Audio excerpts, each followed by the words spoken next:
Thank you. Good morning, everyone. My name is Eve Bolton, and I am chair of the Cincinnati School Board Finance Committee, or better known or less known as Budget, Finance, and Growth Committee. And we'll introduce ourselves. We meet monthly, and this is obviously our November meeting. And we'll go around the horn and have everybody introduce who they are and what they do. Yeah, baby. My name is Michelle Dunn. I'm with the Cincinnati Federation of Teachers, Local 1520, and I'm on staff. My name is Liz. Okay. My name is Liz Martin. I'm the new assistant treasurer in the treasurer's office. Welcome to Finance. My name is Adam Gettner. I am the Director of Financial Technology up in the Treasurer's Office. I am Nan Haggett. I'm the State and Federal Programs Manager, also on the Treasurer's Office.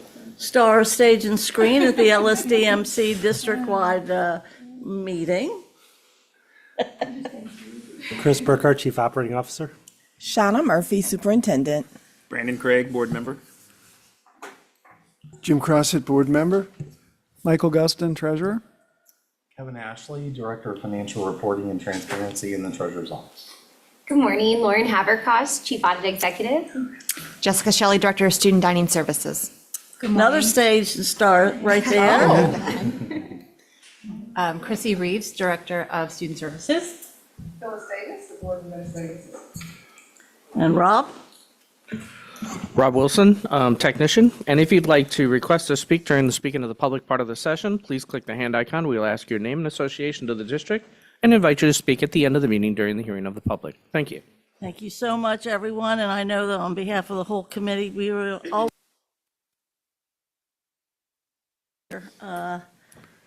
and we appreciate the wonderful turnout from upstairs, so to speak, and value everything that you're doing for us. And we have been informed we don't have a time issue, or at least in order, so we're going to actually abide by the agenda today. Very unusual. And those of folks that are listening at home, watching at home, whatever, you can find some of the material that we're talking about today on board docs. And we'll get started with the financial reports. So before we get started, Madam Chair, I'd like to recognize a birthday here in the room. Uh-oh. So it is Mrs. Haverkos's birthday. Oh, happy birthday. It's so nice of you to throw me this party. We're all here for you. I wondered why. I mean, what would you rather do on your birthday than a budget, finance, and growth meeting? Absolutely. I mean, that's a present in itself. Perfect. Thank you. Thank you, Treasurer. Mr. Ashley, do you want to? Sure. No. We're going to run Rob crazy here. So I'll just hit a couple highlights while we're doing that. I feel like a broken record, but obviously cash is down a little bit. Some of the things that contributed to that, our state foundation revenue is flat, and as far as expenditures, kind of as we've already anticipated, salary and benefits are up a little bit. Utilities, termination benefits is kind of a bigger item that we noticed this month. We're at least about $1 million over where we were last year. So that's a factor. And then some timing of transportation, which is always being a factor. But this year versus last year, those expenditures are a little bit higher. So Rob, if you'll go to slide 4.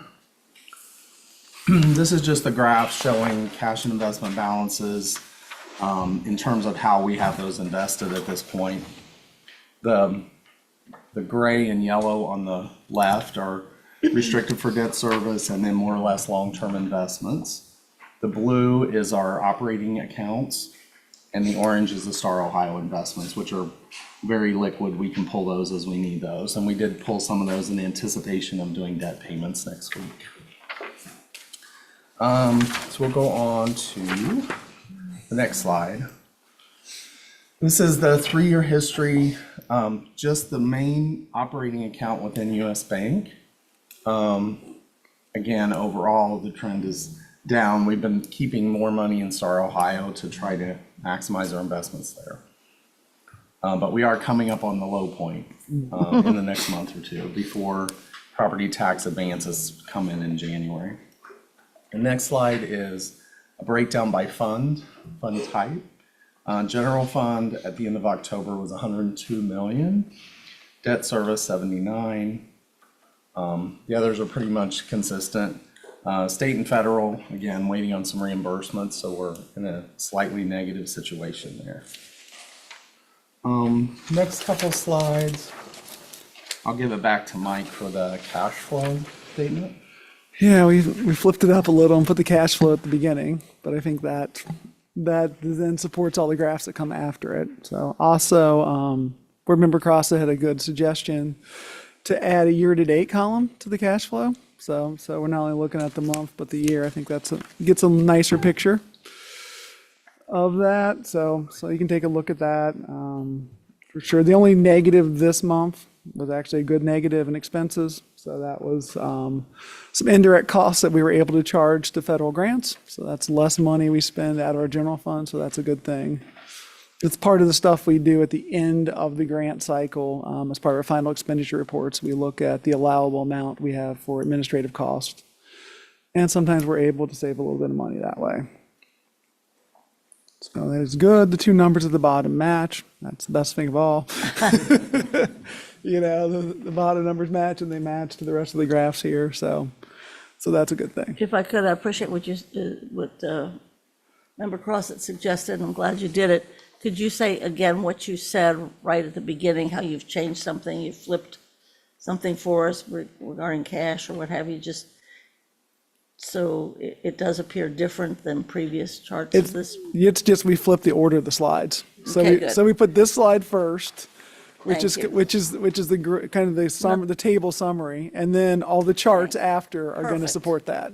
I was hoping, like. Yeah, no, we that haven't looks changed. regular. I No, don't we haven't see- changed any numbers. We're just the Just order. change the order. And Yes. Okay, good. We're tweaking the slide deck as we go. So. I appreciate it. And then adding the year-to-date, that's new. Yeah, that's the- I think that's great. I mean, idea. some of these things are I think you'll see some of the revenue and some of the expenses are very cyclical. So, like we got no property tax this month because, it comes in a couple times a year. So it's nice to see the year to date as well. So thank you for the suggestion. Super.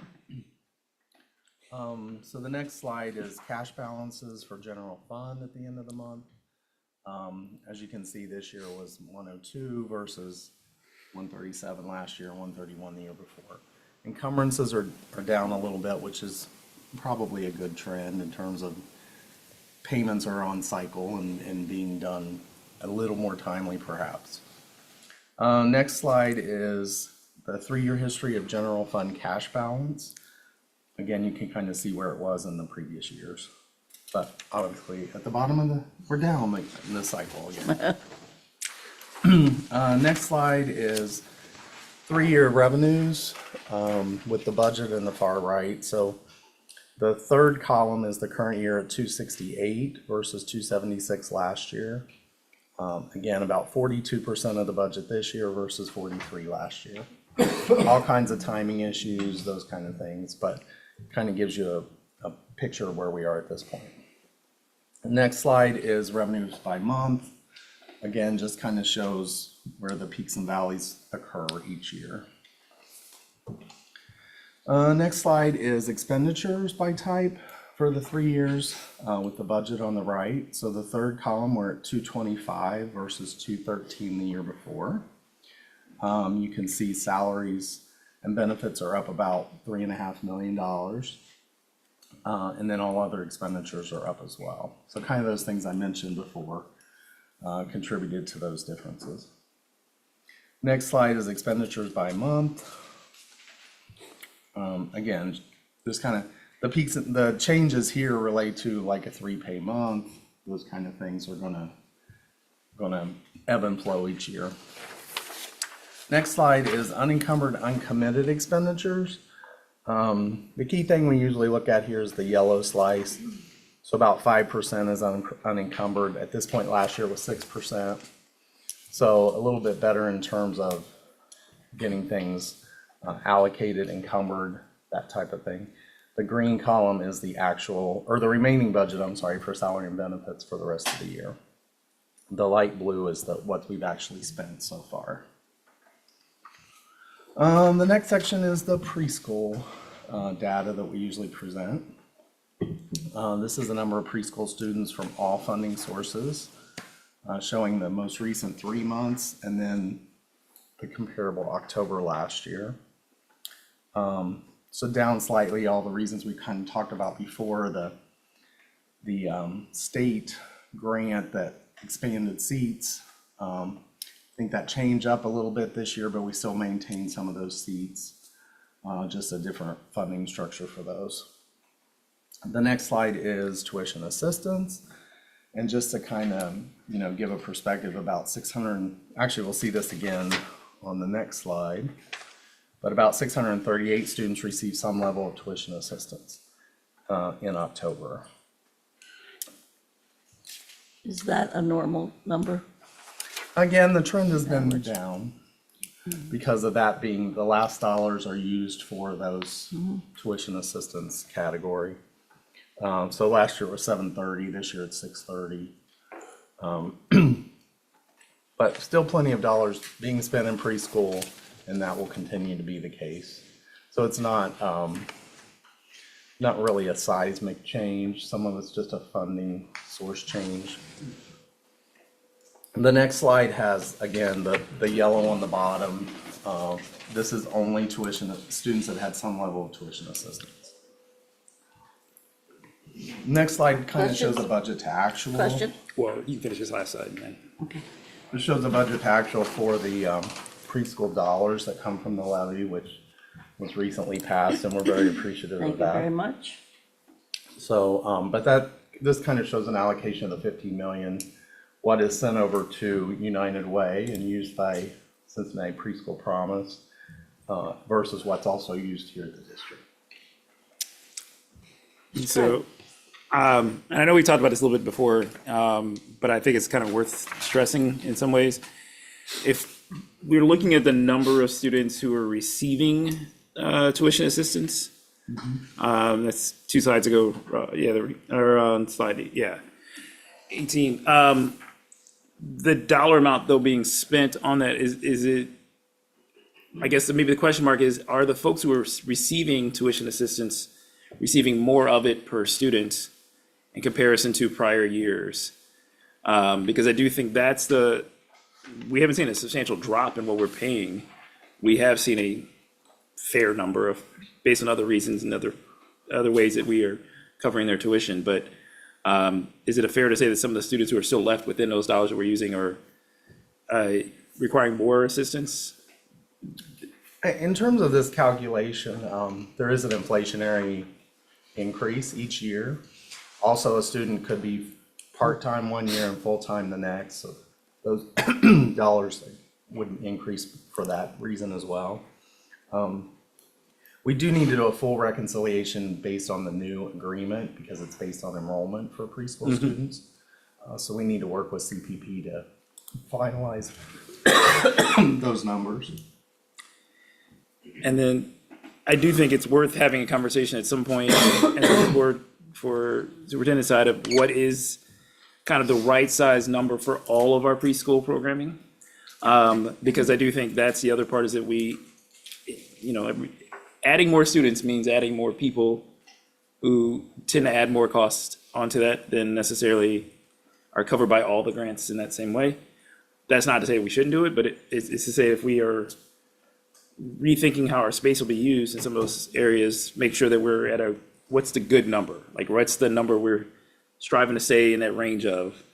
So then we're thinking about, again, how do we pay for programs where we have a grant 1 year, but then the grant goes away, or some of these other things that are helpful to pay, but as invariably happens with our district, we do a grant 1 year that pays for it, and the very next year we're paying out of the general fund towards something that we didn't necessarily have in the previous year's general fund. So I just would be curious if there's any thoughts about like what's the right size number? That's a very interesting question. Last year, you may recall, Director Brooks and her team did a little bit of right sizing for Cincinnati Public Schools, which helped us tremendously, not only make sure we have the appropriate space, but it obviously helped us financially, being that we don't get money from the state for our preschoolers. So we'll continue to look at that and maybe have a more concrete response for you in terms of what does that actually look like right now.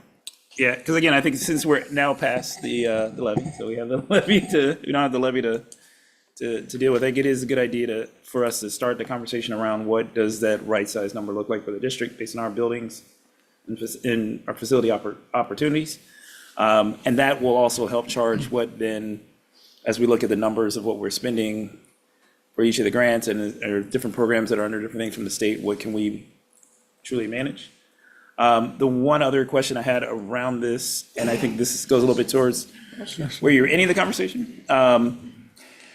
How is that shaping how we're going to proceed going forward with the master agreement and how we're going to fund both programs, both Preschool Promise and our preschool programming that uses some of these same dollars?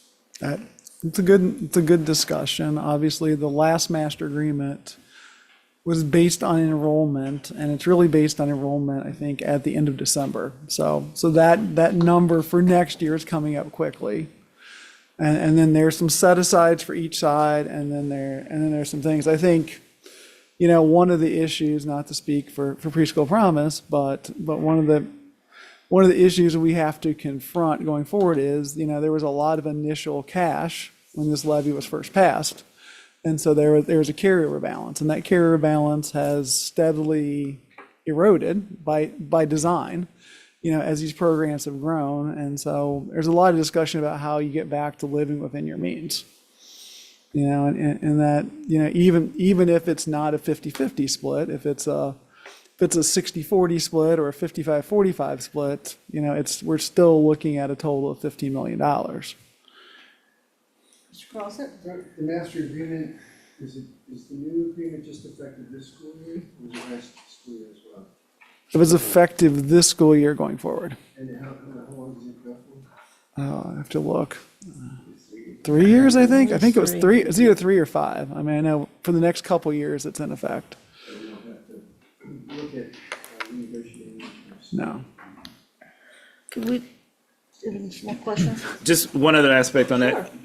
The costs that were estimated for the budget with regard to tuition assistance, where we are now, are we in a good range in comparison to what we had budgeted for the year?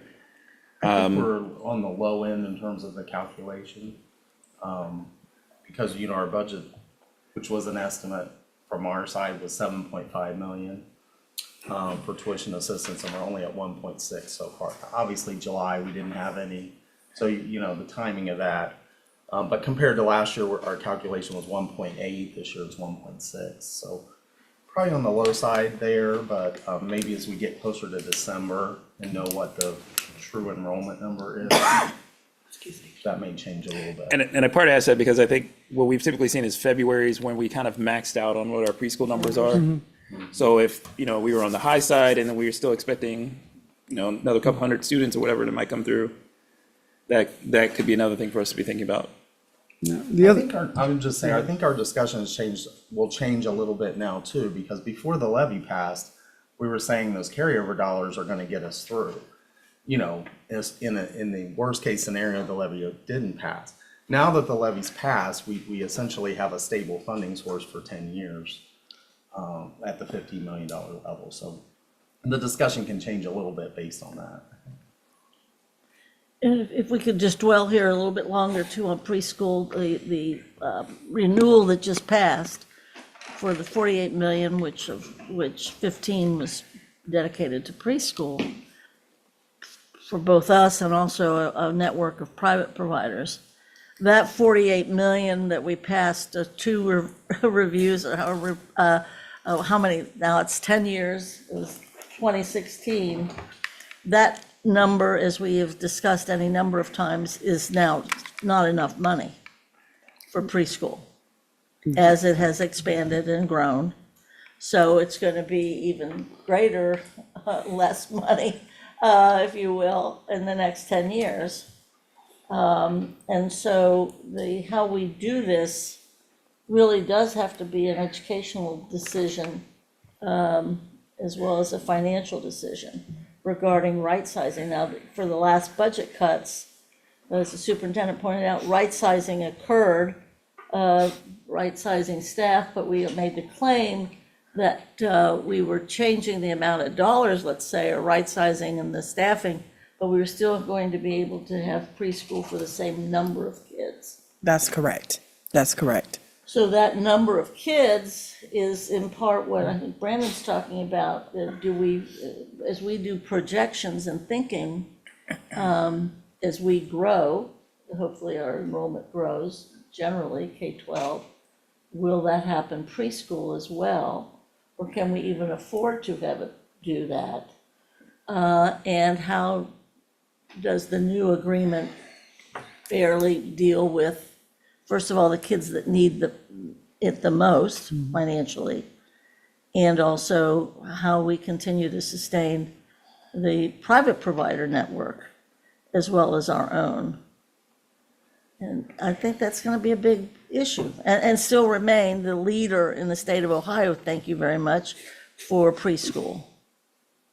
Because we want to maintain that as well. Nobody in the state is doing more than we are regarding preschool. For sure. And that's a banner. So I don't, what are your thoughts? I know that the new agreement, which isn't that new, is from last year or so, does help us a little bit more financially moving forward. But just maybe talk a little bit about how it differs from the previous. Yeah, I think the big thing is, and working them is there's, we look at number of students served as of December, and then that becomes your split for the next year, and so that $7.5 million of new money gets split based on that percentage. And there's some set asides, like I said, for each group for kind of admin stuff. We do a lot of like diagnostics with that money and those sort of things, in Director Brooks' area. So I mean, luckily, this whole thing about this is last dollar in. And we have a lot of other dollars. I will say one of the stories behind this is the state early childhood grant, and then the expansion of that grant, the full day pilots. And we've taken 100% advantage of that. Again, that's a thing we should give ourselves some credit for. And not everyone did that, but we have a team in place that can rapidly expand. Snatched it. Right. And the other thing is, like, I think the state and federal grants team has been much better about looking at the funding sources. Like, we're not going to give back Head Start or Title I money. We're going to make sure we spend those allocations too. So it's kind of how we braid all the funding together. And so we're in a better spot, I think, than the privates are for this part of it. And so the next thing, probably the next year, is going to be how do we spend down the carryover that we've accumulated over a couple of years, and how do I assume to kind of taper that? If you look at the budget, you can look at the budget on that slide. I think it's slide 20. The budget right now is 18 million for this year. So like we're going to get to a point where our max is 15. And so, yeah, the strategy is how do you spend down that carryover money? I will say, coming into the election, there were two plans. There was a plan to keep rolling. Unfortunately, there was a plan to wind down and shut the doors, and there had to be. And so now that we have 10 years of stability, now we can really define the first plan of how we taper down into just that $15 million allocation. And I do think in the last renewal, we started, at least out on the campaign trail, stopped using the word expansion and growth. And I mean, that's hard because the first 5 years, for sure, it was all about expanding quality seats. And now it was maintaining quality seats. But now that the voters have voted, they are expecting for the next decade that preschool is a priority. And their quality As we seats. have entered into that agreement with them. Yep, and our quality seats all across the Exactly, district. exactly. So just as we look at the future, we have to maintain that. Sir? One question, not about this, but about expenditures section also. I know we would see a little higher because August was basically a 3 payroll month, I believe. But September appeared to be a little higher than normal also. And is that just the other things that you mentioned at the beginning? It's not necessarily higher than 23, 24, but it was more or less still up in comparison to. So we're seeing, I know generally our expenditures have been kind of consistently around a certain figure outside of the 3 pay months or when we decide to do a tax anticipatory note. But I just was curious, are we seeing in these first few months of the school year, is it just a normal, we have people who get paid a little bit more, we have benefits that cost a little bit more, products cost a little bit more type thing, or is there anything that was additionally added in as on the expenditure side? I had a whole list of like each category, mainly looking year to date for each year. Like a positive side, and was talked about when we did the budget stuff, the lease purchase agreements were actually down, so that was a positive for that year to date. But again, the ones that jumped out at me were termination benefits were higher, utilities slightly higher, transportation. So yeah, I think in that 3 pay month, I think it worked out in terms of this point year to date. We've had 1 month with three pays. Yep. So year to year, that should be relatively consistent. I think Mike mentioned to us the other day, there was a push to close outstanding purchase orders from last year. So there may have been an increased spend to get that done prior to the end of October. Yeah, I will say we did better, good and bad. We did far better this year Still bad. in closing. Okay, it's okay. There's no news that's ever 100% positive, right? So, but what we did, and we can is through the push, we did a much better job of spending out prior year purchase orders. Yes. And we gave people and we pushed hard, and it's not, and really it was for grants, but kind of this is one of those, a rising tide lifts all ships. So we're going through, we're pushing people, get those invoices in, So the good news is we got those paid, payments are up, we were able to, get through the prior year encumbrances. Bad thing is, part of our budget is we book on having, Some flex. we book in putting back about $8 million of stuff that just never gets spent. We ended up at like 6.5. So we have to make up that in some other spot. So good is people did the job. They got their invoices in. They got them paid. They did the stuff. Bad is we did better than our projections. And part of the reason I was asking also is I know the things you identified are things that we actually have very little to no control over in how our budget goes up. And so I think that's another thing as we talk about the budget process later. It really is something we have to pay attention to. The stuff that we control, we can always try and lessen and try and keep under control. But, if utility costs go up because for whatever reason they go up, or we have an extremely cold winter, these other things that can happen that affect the cost of the district that are not in our control, like that's stuff that we can't account for in a way that, or if just the cost of fuel goes up, or these other factors that go up. So it's just something I think sometimes for us to think about is that we can do a lot to keep our budget under control and minimize those cost increases. But there are so many things that are not in our control. There is one other thing I think that, just as I was thinking about it, that's a good point, that also affects our spending is as we've insourced some positions. So I'm thinking particularly like the athletic directors, like the work we did with nursing, right? Like we're saving money or we're neutral overall, but employees get paid every 2 weeks. Whereas when they were contracts, those contracts came due quarterly. We got a quarterly bill. And so it kind of levels out your spending. So you're not seeing these big quarterly jumps where we get a quarterly invoice for all that time. We're paying the individual employees, every 2 weeks. One last thing from me on this, and I'm not sure I'll be able to say this correctly, but you know how we build the budget, whether we use the pyramid or whatever, visual effort. When we talk about obligated or costs and expenditures that must be made, I can think back, and I think the superintendent will recall this, probably Brandon will recall it too. A while back, we had a levy, and we said we were going to spend it on smaller classes. This is several years back. The voters and the CFT remembers what that promise was, and they will remind us.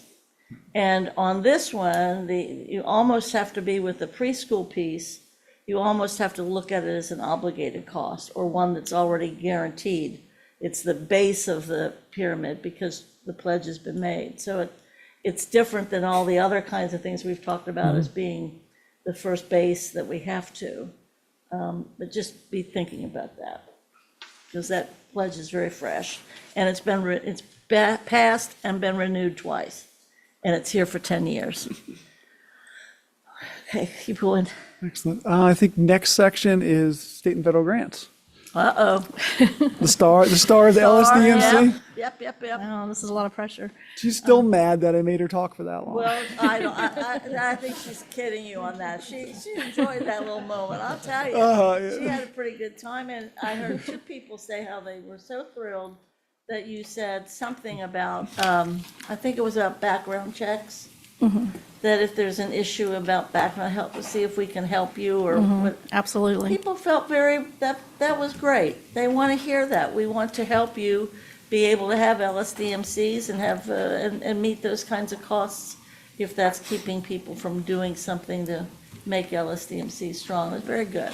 Yeah, it's very helpful that we're getting more interface, with not just principals, not just budget managers, because I mean, that's the foundation of every grant, is that the community, all stakeholders, parents really should have a voice. And so it's great that we're being given those opportunities, and definitely my team's goal is to work with people to, make things happen and make it easier for them to get the money to the kids. That's where it belongs. So. And I think your comment about the federal requirements regarding engagement, and we wanted to reemphasize that everybody talks a lot about engagement.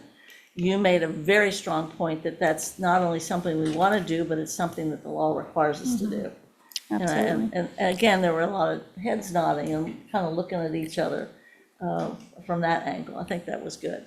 And I appreciated the support of that too, the statements that you made. Happy to. So, all right, other than that, I will try to be Run- short run and it sweet down. tonight, This unlike could either today. get shorter or longer as the years progress with the feds. Mr. Craig, did you have?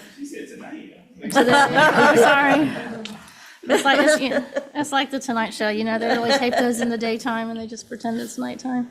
Brandon got real worried because we're trying to make it shorter than usual. Yeah, we'll see. We'll see. This is our hopefully final grant on 25. So as Mike alluded to, we did have an extension on closing out fiscal year 25 funds due to the problems this summer with federal funding. And so this is where we ended up with our major grants. Our goal was 85% spent out in the current year. That's mainly tied to the Title I because you have to spend at least 85%. And again, the intent of all funds are to spend them in the year they're awarded. So you can see we're a little bit low on some of them, mainly Title II. Title IV, we intentionally went a little bit lower because we spent so much in the previous year. And, we're still counting on some of that carryover to get us through this year because that grant is fully allocated. So we're a little low on that one. By kind of shifting some things between Title I, because if you don't spend Title I, you lose it. Everything else, as long as you meet a minimum that's, quite a bit lower, you don't lose those funds. And so it's always a balancing act of identifying the proper fund, within allowability guidelines, of course. And so we're not expecting any sweeps in any of our entitlement grants, which is, I think, a first in a few years. That's great. So That is great. we're happy about that. I'm glad we started this initiative because the state just passed a new ruling this year that if you are swept in 2 or more grants in a year, you are excluded from all of the redistributions. So that's a really big change. Welcome to Ohio. Because most years, even when we get swept, we end up getting almost most all of it back because of all the other people that got swept and they, respread it out. But they are now looking at that and really saying what we've been saying, if you don't spend it, you must not need it. And so we're not going to give it to you. So I'm glad that that kind of happened in conjunction with that rule change. So any questions on 25 before we put it to bed? Mr. Craig, Mr. Gossett? Oh, all right, then we'll move on to 26. Next slide.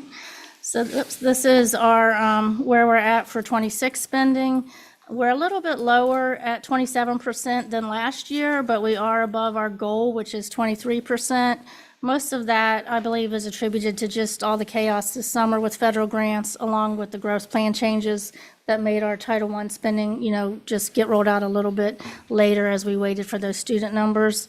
But I'm pretty happy with that, all things considered. I mean, we had almost a 2-month delay on federal funds and also spent a lot of time re-entering all of that data.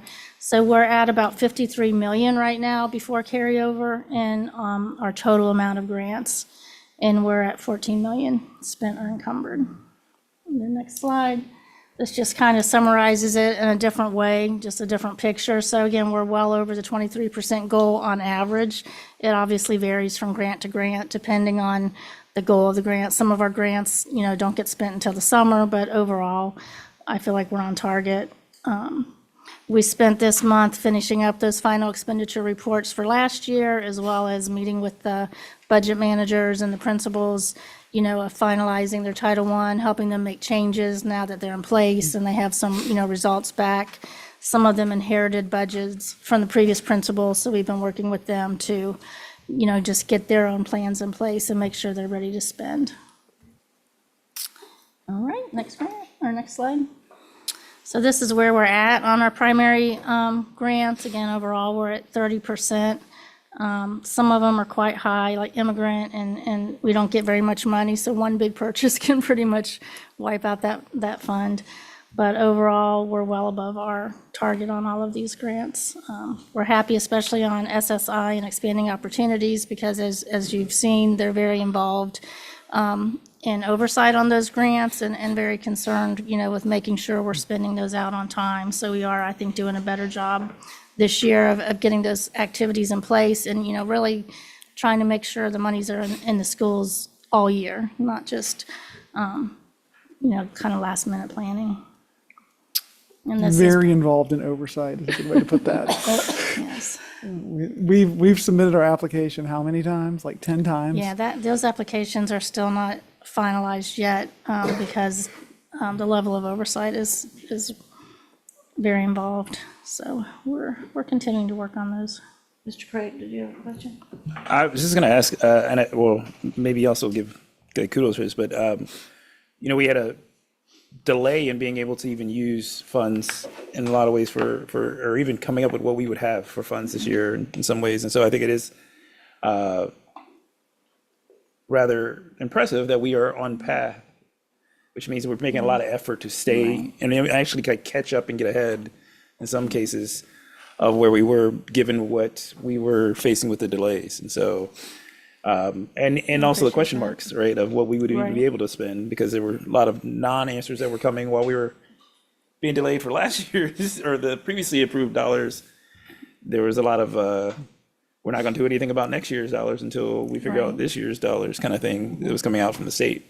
So I just want to say, I think I it's appreciate that. impressive that we are ahead of schedule. It's been a group effort of support from across the district. I will say that is also another factor that helped us with our carryover goals, because the state did allow us to spend last year's money a little bit later. They made some exceptions, so it is also kind of a offsetting effect, because some costs that would have normally went into this year's budget, they let us basically use last year's budget. Ultimately, it's all the same pile of money, but that did impact our carryover being less than it normally might have been, because we shifted some funds through September back into last year. So there was just a lot going on with federal funds this summer.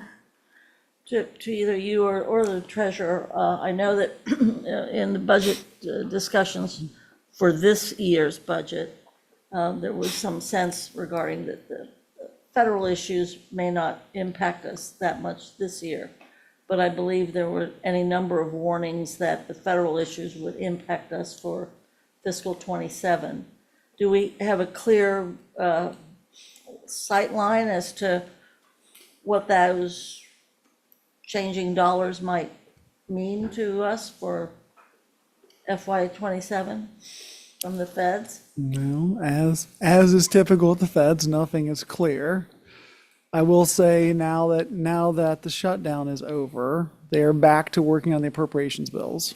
Okay, And so we'll start to see news about how that's trending. I'm still sticking with my last estimate was Title I would be decreased about 25%. Title III would disappear completely, and there would be some cuts to Title II and Title IV. Congress does what Congress does, so we'll see. Obviously, we'll monitor that as they work to get that appropriation bill done. So that is, I'm trying to think what committee that's in, but we'll keep updating on it. And then the other thing that I don't think anyone's sure of is how that then translates down to the state level. So federal government doesn't directly give CPS money. The federal government gives the state of Ohio money, and then the state of Ohio has to allocate it to the schools. And they don't, and there are rules in code. I think that's what one of the things that Nan pointed out at the LSDMC meeting, because there were some questions about that, is that a lot of the rules regarding how this money is to be spent or how it's to be allocated are written into the federal code. And so unless those get changed, which would require Congress to change them, and they should stay fairly similar to what we're expecting. and I'll save my questions regarding food and nutrition for a little bit later today. We do have an expert here about food. I know, that's why I'm holding off. But Go ahead. I was gonna say, to that point though, I think while 2 and 3 later, again, we will wait to see what happens that comes out, and I think there's some dispute with regards to where the Senate will end up versus the House will end up on both of those. We know there's a substantial effort from the executive position to, even if we were to keep in some form or fashion 2 and 4, there's a lot of effort around minimizing those or decreasing what those could be used for, as well as kind of consolidating in some ways to these idea of doing a block grant, which is the other part too. I think you were getting into a little bit of what can happen on a block grant is that a state can make decisions that don't necessarily reflect what the need is for the students in the particular districts. And so I think that's the other part we may have to keep it. Even if we had the dollar amounts there, if they become something like a block grant that goes out, how does the state allocate that block grant of funds? Exactly. Well said. Thank you. Yeah, and on that topic, I would just add, when we were talking about preschool just a minute ago, going back to Mike's comment about braiding the funds, when we're making these plans with preschool promise and funding of classrooms, we do spend over $6 million of Title I and Head Start money on preschool classrooms. So if our Title I gets cut by 25%, that discussion is going to impact everybody. It's not just going to be that the buildings get less money. We have to look at, our projects and our activities as a whole and prioritize, where do those hits come from? And so we're lucky that we do have other funds available, but we don't know, when the demand is going to get shifted to them because of other decisions that are, beyond our control. That in part is why I continued to mention the promise we just made to the public, and they expect us to keep it. All right, the next slide, if we're done with that. Right, We so have yeah, so been, there's if you looked at the agenda, there's an interesting item at the end, which is public comment on district use of IDIB funds, Yes. which we are asking for public comment. And I think Nan's going to explain to you what IDIB funds are. That's an important thing. And then we also have Director Reeves down there who might want to chime in. Absolutely. So, sorry, Nan, go ahead. Yeah. And so our goal was this year to kind of highlight, a different grant each month and just explain the basics of its intent. And so since we do also have requirements for Idea B for the same kind of input that we talked about with Title I of public input, we decided to focus on that one this month. I'm so glad that Director Reeves is here because I am by no means an expert on Idea B. So I'll present just like the basic definitions, and then if there's any questions, we will defer those to Director Reeves. So the Individuals with Disabilities Education Act, Idea B funds are provided to states and us, the LEA, to provide special education-related services to our children with disabilities, ages 3 all the way through 21. There's really 3 main purposes that are identified, and that is making sure these kids do get the same, free, appropriate public education that a child funded under general fund would get. We are able to pay excess cost of providing that special education, which are great and are continuing to grow every year. This is a cost that is hit very hard with inflation when you look at medical type costs and the type of employees that we need to hire sometimes to support these kids. And then we also do choose to spend some money on voluntary supports for children they don't have IEPs yet, but we can see based on measurements that they do need some extra supports. And so this year, our allocation was $11,800,000. That does include non-public funds, even though those costs go up year to year, just, through normal steps and COLAs and things like that. These funds have been pretty flat. And this is another one where we've definitely been having less and less carryover. Last year, we basically almost ran out of money. Especially when we have to use contracted services due to vacancies, that's very expensive. So this is another, fund it's really a challenge because there are so many mandated services. These are really entitlement services, but the funds are basically stagnant and going down when you look at carryover, not being so large. So Chrissy and her team, face a constant challenge of providing the services that we're really required to provide with, again, the same resources that we've always had. I'm sure there's also been an increase in the number of children requiring services that Chrissy can talk to. So I've got one more slide. The main reason that we kind of, again, chose this grant to talk about today is because of this requirement that the district provides an opportunity for comment to the general public, including, the individuals with disabilities themselves, their parents, any stakeholders really from the community about how we use those funds, if we use them appropriately. And then some other compliance requirements are maintenance of effort. So this grant has a special test that's run. The district has a maintenance of effort overall that aims at always making sure that federal funds supplement, not supplant. And so every year there are several tests the state does based on our submissions to make sure that we're continuing to spend the same amount of general fund and not just, putting it away for a rainy day and blowing all of our grant funds on things that they think we should, be maintaining ourselves. So Idea B has its own special process for maintenance of effort, which verifies whether we spent at least 90% of what we spent last year on these activities, and that's how they kind of verify, because it's much more muddier, I would say, of what's allowable under Idea B versus general fund than it might be under some other grants where they're just like, no, you can't buy food. The degree of services that are needed makes it much more complicated, so they just do it kind of on an aggregate basis, and then obviously audit individual charges. So that's really all I have to say. I'll let Chrissy. Please join in. No, Nan did a great job. I don't really have a lot to add to it. I will say that the grants team does a fantastic job with how difficult it is to know what can and can't be spent with our funds. They do a great job guiding us through that. We have a lot of discussions about what we can do. And I just do want to point out, I will be presenting at the board meeting Monday about some more general information, so I don't need to probably go into it now.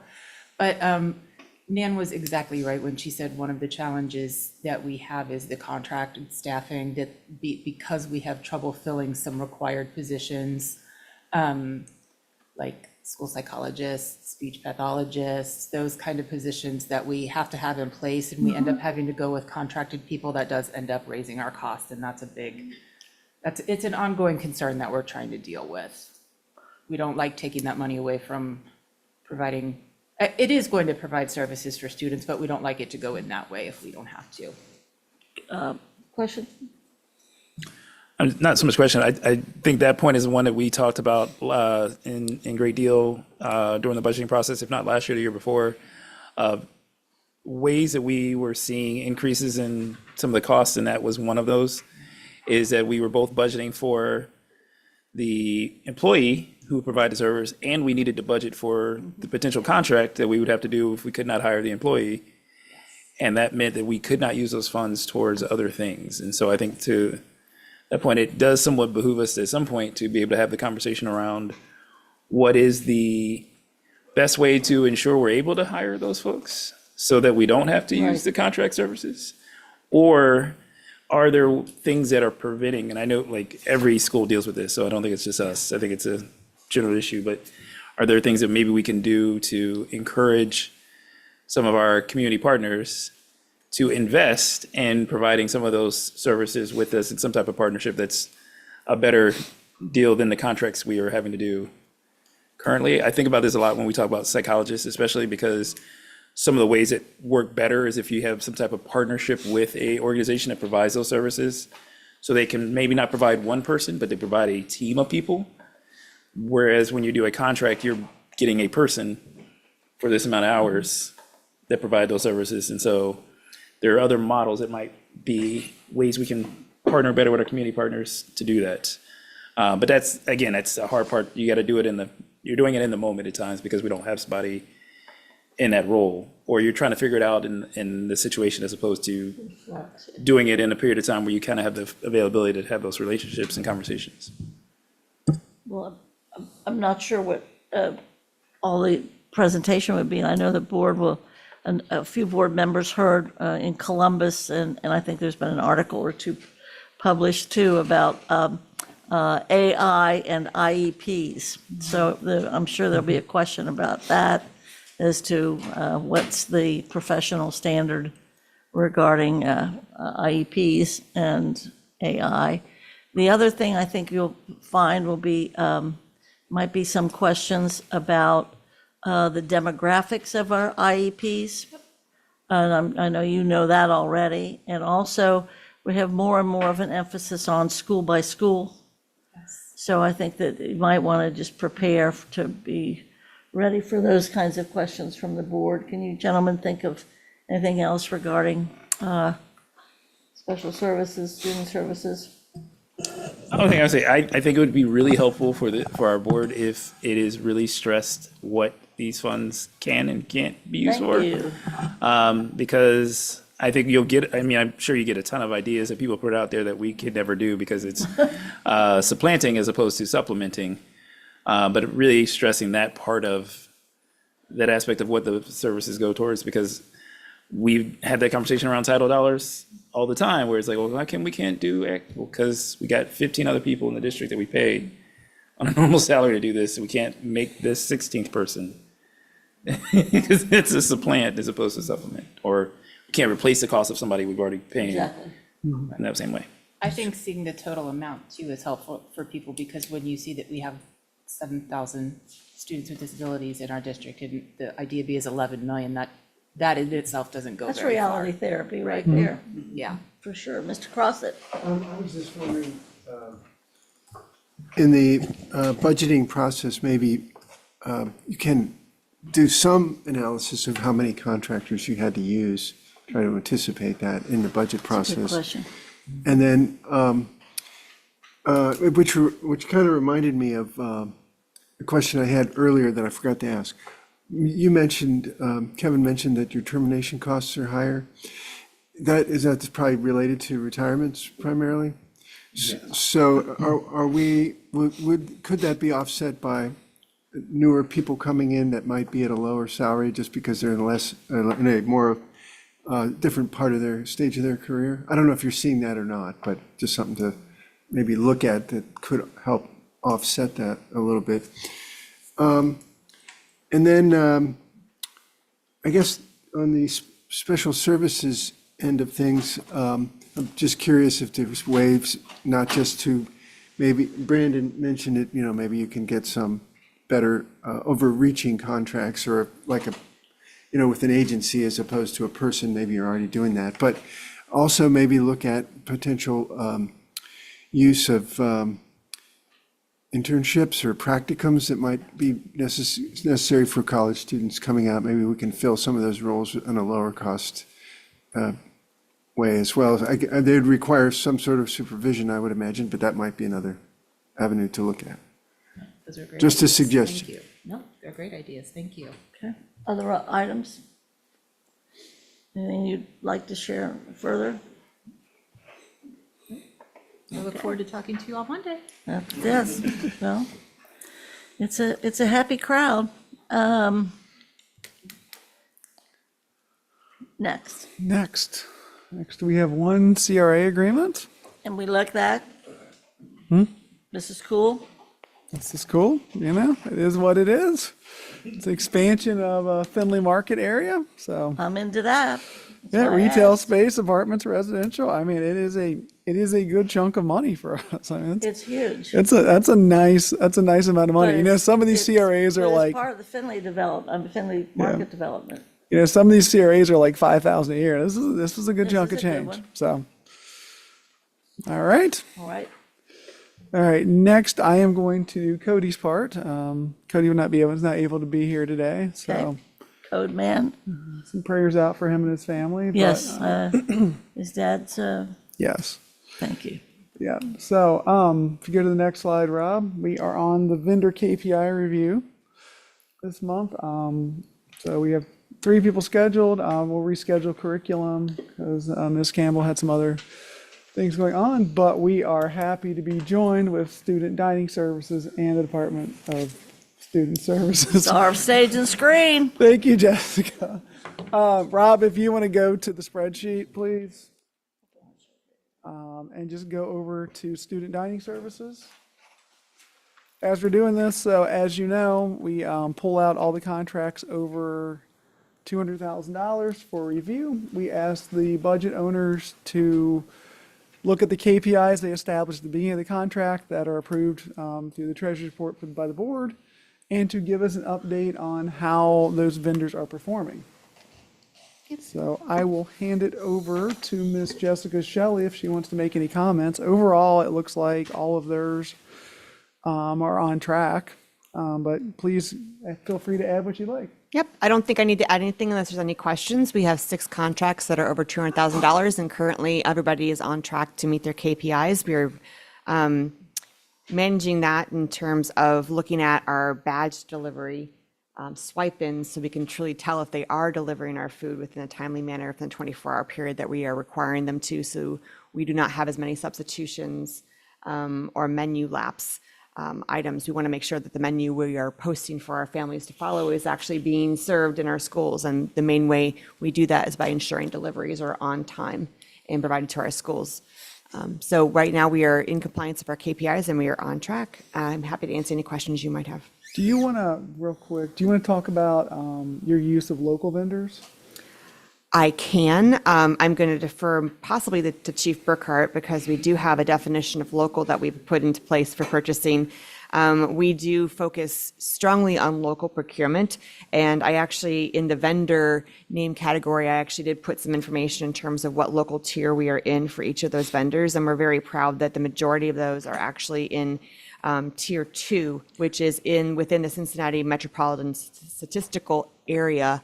We do have one vendor that is actually within the boundaries of CPS, and that is our Creation Gardens, who is our produce supplier. They actually have a facility in Queen City where they prepare most of the items that we're sourcing from our local farmers and repackaging them out for us to come to our schools. So that is one of the things that we look at as part of our Good Food Purchasing Program board policy, that we try and strive to buy everything within 250 miles of our district. And so that is something that we hold dear, that we are supporting our schools and supporting our community and supporting the parents that work at these companies by keeping the money we get in from USDA in Washington DC in Ohio.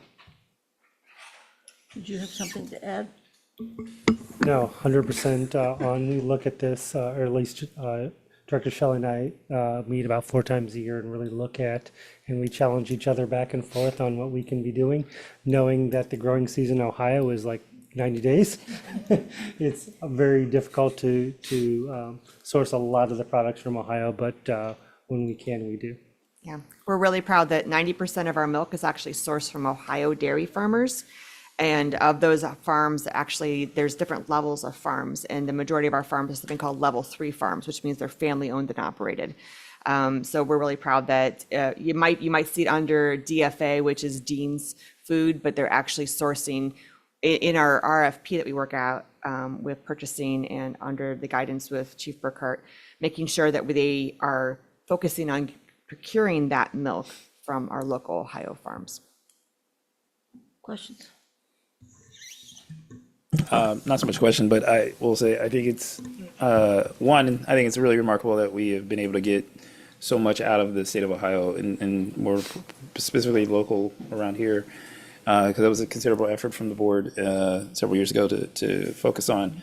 And then I also want to certainly commend the hard work for the folks. I know, again, we had some wonderful meals that I used for 2 days here. So it was great. I took some. Yeah. But I think it speaks to what we're doing to provide our students with options that are healthier, more in line with good eating, and exposing them to foods that they normally would not have thought of and been around for if they were not coming to school to eat. And I think that's the other part to it that I think is especially powerful about what we are doing with our student dining options, is we're both providing local stuff, but also showing how they can use the local stuff to eat things that they may not have always had an opportunity to see and experienced or be a part of. And that's something that happens a lot in some of the suburban districts around us, is you have folks bringing stuff to them on a regular basis and exposing them to things on a regular basis, because that's what they are used to. Where some of our students, the first time they have a meal might be, have a meal that's not just something from another culture or another aspect. The one question that did come to mind is around things like some of our students having, this kind of goes back to some of our students with disabilities, but having particular needs around food based on disability, and then also religion. We do know that that's something that more and more our students will be asking for and needing. And so how are we sometimes thinking about that as we look at options of places that are providing us resources? Because they may not be in large numbers. Some places there may be smaller amounts of stuff you have to order. So our suppliers and vendors are ready to support us with those initiatives. There are USDA guidelines that are around what we can and cannot do. We do have a robust policy in place for dietary needs that are documented by a medical professional. That's a requirement of USDA. We just can't have a child come to us and say, oh, I'm allergic to milk. We've got to actually have that documented before we can change the menu for that for that student. We actually have someone who's in charge of fully following up on every single dietary request that's put in. They go out to schools and do follow-up interviews with the students and do spot checks to make sure menu compliance is in place through both our ordering system and our production system. Right now, we have over 3,000 special dietary requests that we support throughout our district for our students. We also do have a policy, it's as posted on our website as required by USDA, that works around cultural and religious preferences. That's something that USDA dictates what we can and cannot do again. I can't change a menu for a cultural or a religious preference, but we do make sure that most of our menus have a wide variety of choices. We implement a program here called Offer versus Serve, where students have the opportunity to empower themselves with choice of what they'd like to serve themselves and dine with us today. We have a vegan menu line so that students can actually choose a plant-forward protein versus an animal protein if that's something that is within their cultural and religious preferences. So we do, as you saw, On Wednesday night, we do a lot of taste testing with our kids. When we have a new vendor item that comes out, nothing goes on our menu that does not have 85% or higher student acceptance rate. So we are very dedicated to making sure that what we put on that menu is something that kids are craveable. It's craveable and the kids are actually going to eat. During Ramadan, we're still waiting to hear if we have this USDA. I don't know if this, in years past, there has been a USDA waiver put in place for Ramadan where we're allowed to send meals home with children so they may consume those meals after sunset. And we also make a concerted effort to make sure that all of those meal items are halal as an extra added level of respect to what these children are doing during our school day with us. We have not yet been told if that USDA waiver is coming out again this year. We are hopeful it is. We are planning like it will be, but we have not heard official communications yet. Mr. Crossett? Yeah, I visited a few, I'm trying to visit all the schools and I have gotten back into it recently. And the feedback that I've gotten from some of the high school students is that the food is good, but the portions are just way too small. Just FYI. I love it that the food's so good, they want more of it. So I'm gonna take that positive spin. I will tell I you. think that's Some of a this, banner. some of this came from high school football players. Yes. I will be the first to tell you that I don't disagree with them, but I am bound by USDA regulations. There is a very strict guidelines we have to follow in terms of maximum amount of calories, sat fat, sugar, sodium, trans fats, total fats, and I have to fit everything into that category. So I don't disagree with them. I think that is one of the things, if I had the magic wand of USDA, that I would not be making one size fits all meal plans, but that is not what is currently in place. And not following the rules and regulations, the repercussions of that are fiscally not worth the risk. Yeah, the principals are aware. Yeah, I know. But I will tell you this. So every single meal at CPS offers a choice of entree, 2 fruit sides, 2 vegetable sides, a trip through the garden bar, and a milk. And if most kids actually would take the opportunity to use all that available to them, they probably would be kind of full. But most kids don't take the choice of every single option that is available to them. And so they say, wow, that grilled chicken sandwich and milk and apple didn't fill me up. But if they had taken the grilled chicken sandwich and the apple and the milk and the garden bar and the roasted zucchini and then they would be more full. So Do you think that's because they're kids, or do they feel time pressure, or they just have to learn that behavior? you're going to get me in so much trouble, Vice President Bolton. I do strongly All believe. of the above. I know, okay. So I will, Well, we I can will fix say the for, day. We can fix the day if it doesn't serve us right. since I have been here at CPS, before I was even director, I have said for a long time that there is definitely an issue with kids not having enough time to eat. Yeah. There is a, CDC has put out guidance that states that students should have 20 minutes of seat time to enjoy their meals. That's not something that is USDA regulated, but I will tell you that a lot of our schools have half-hour total time, and that total time includes recess. So kids are having a half hour to walk from their classroom, come down to the lunchroom, wash their hands, go through the line, get their food, eat their food, throw their food out, and go have recess. And so a lot of kids don't have much seat time at all, and nothing is more heartbreaking than watching a child shovel salad into their mouth as they're walking to a garbage can. We have worked a lot with schools in encouraging something called recess before lunch. There's a lot of scientific journal studies that have shown that kids who enjoy their meal after recess time actually consume more fruits, consume more vegetables, drink more milk, and they're not in as much of a hurry because there's not that golden carrot, I love how you use carrot there, no pun intended, of going out to recess. So a lot of kids will like skip through some food items because they want a longer recess time. So that's something we've worked with. It is hard too. We have some high schools that are incredibly large that have 3 lunch bells. And there's just no way to serve 1,300 students in 40 minutes when the cafeteria only holds 650 kids. So it's a challenge, but I understand, and that part of that is also, I will say, that while Ohio recognizes breakfast, if we have that eaten in the classroom as part of academic time, lunch is not recognized as part of instructional time, which I think is an incredible disjustice because those kids are learning a lot when they're having lunch with us about nutrition and value, but it's not recognized as instructional time. So schools are under a lot of pressure to find where they can to keep that instructional time there. And so lunch is one of the ones that's an easy smudge. And I'm waiting for Mr. Burkhart to cut me off, but he's not. He would dare not. He would dare not. To follow up on that, because I'm not a big fan of the current school day. And I know we're going to have to be changing the current day for our kids that are interested in career tech and what have you. So I mean, just things that if we could fix or dream about, I don't see any problem with doing that.